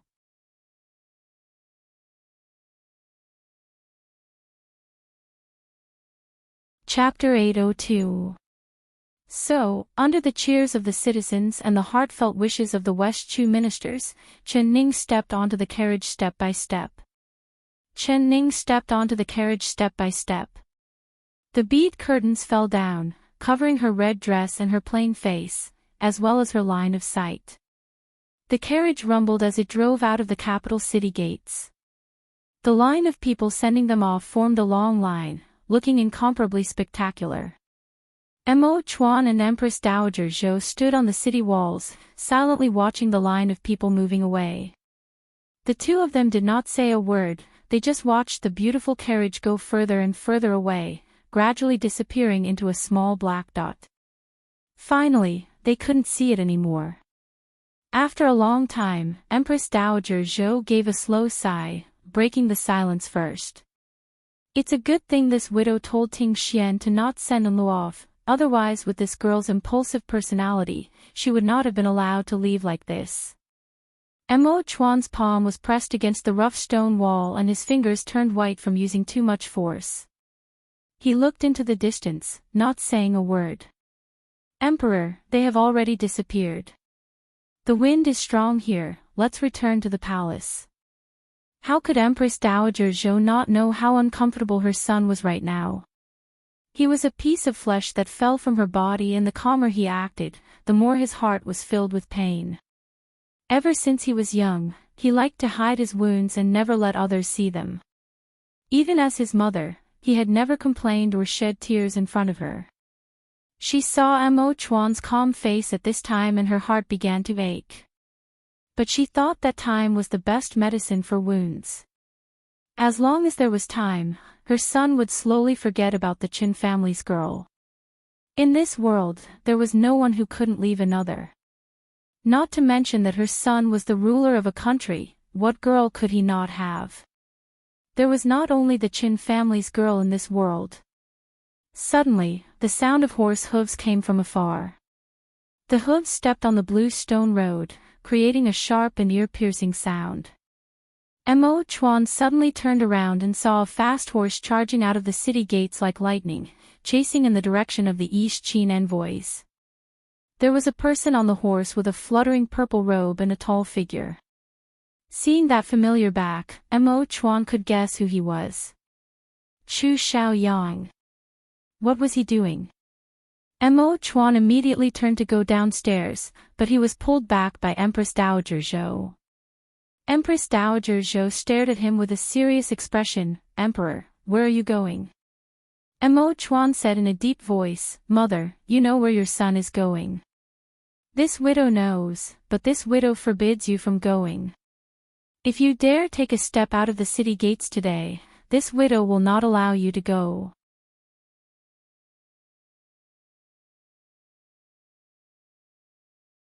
Empress Dowager Zhou forcefully slammed her dragon head cane and shouted in a sharp voice. Mobai's face suddenly turned pale, and his eyes became deep and serene. Mother, why are you forcing me like this? Mother, why are you forcing your son? Why did you try so hard to send away your son's beloved girl? You won't even let your son talk to her. This widow are mo to her bye bye bye.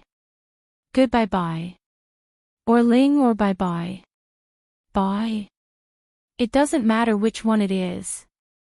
Chuan just let her go peacefully.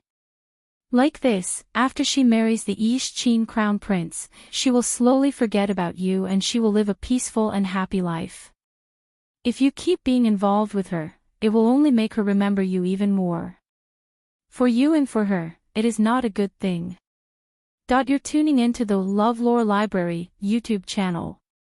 We're so grateful for your support and don't forget to subscribe to join us on this incredible journey through captivating stories.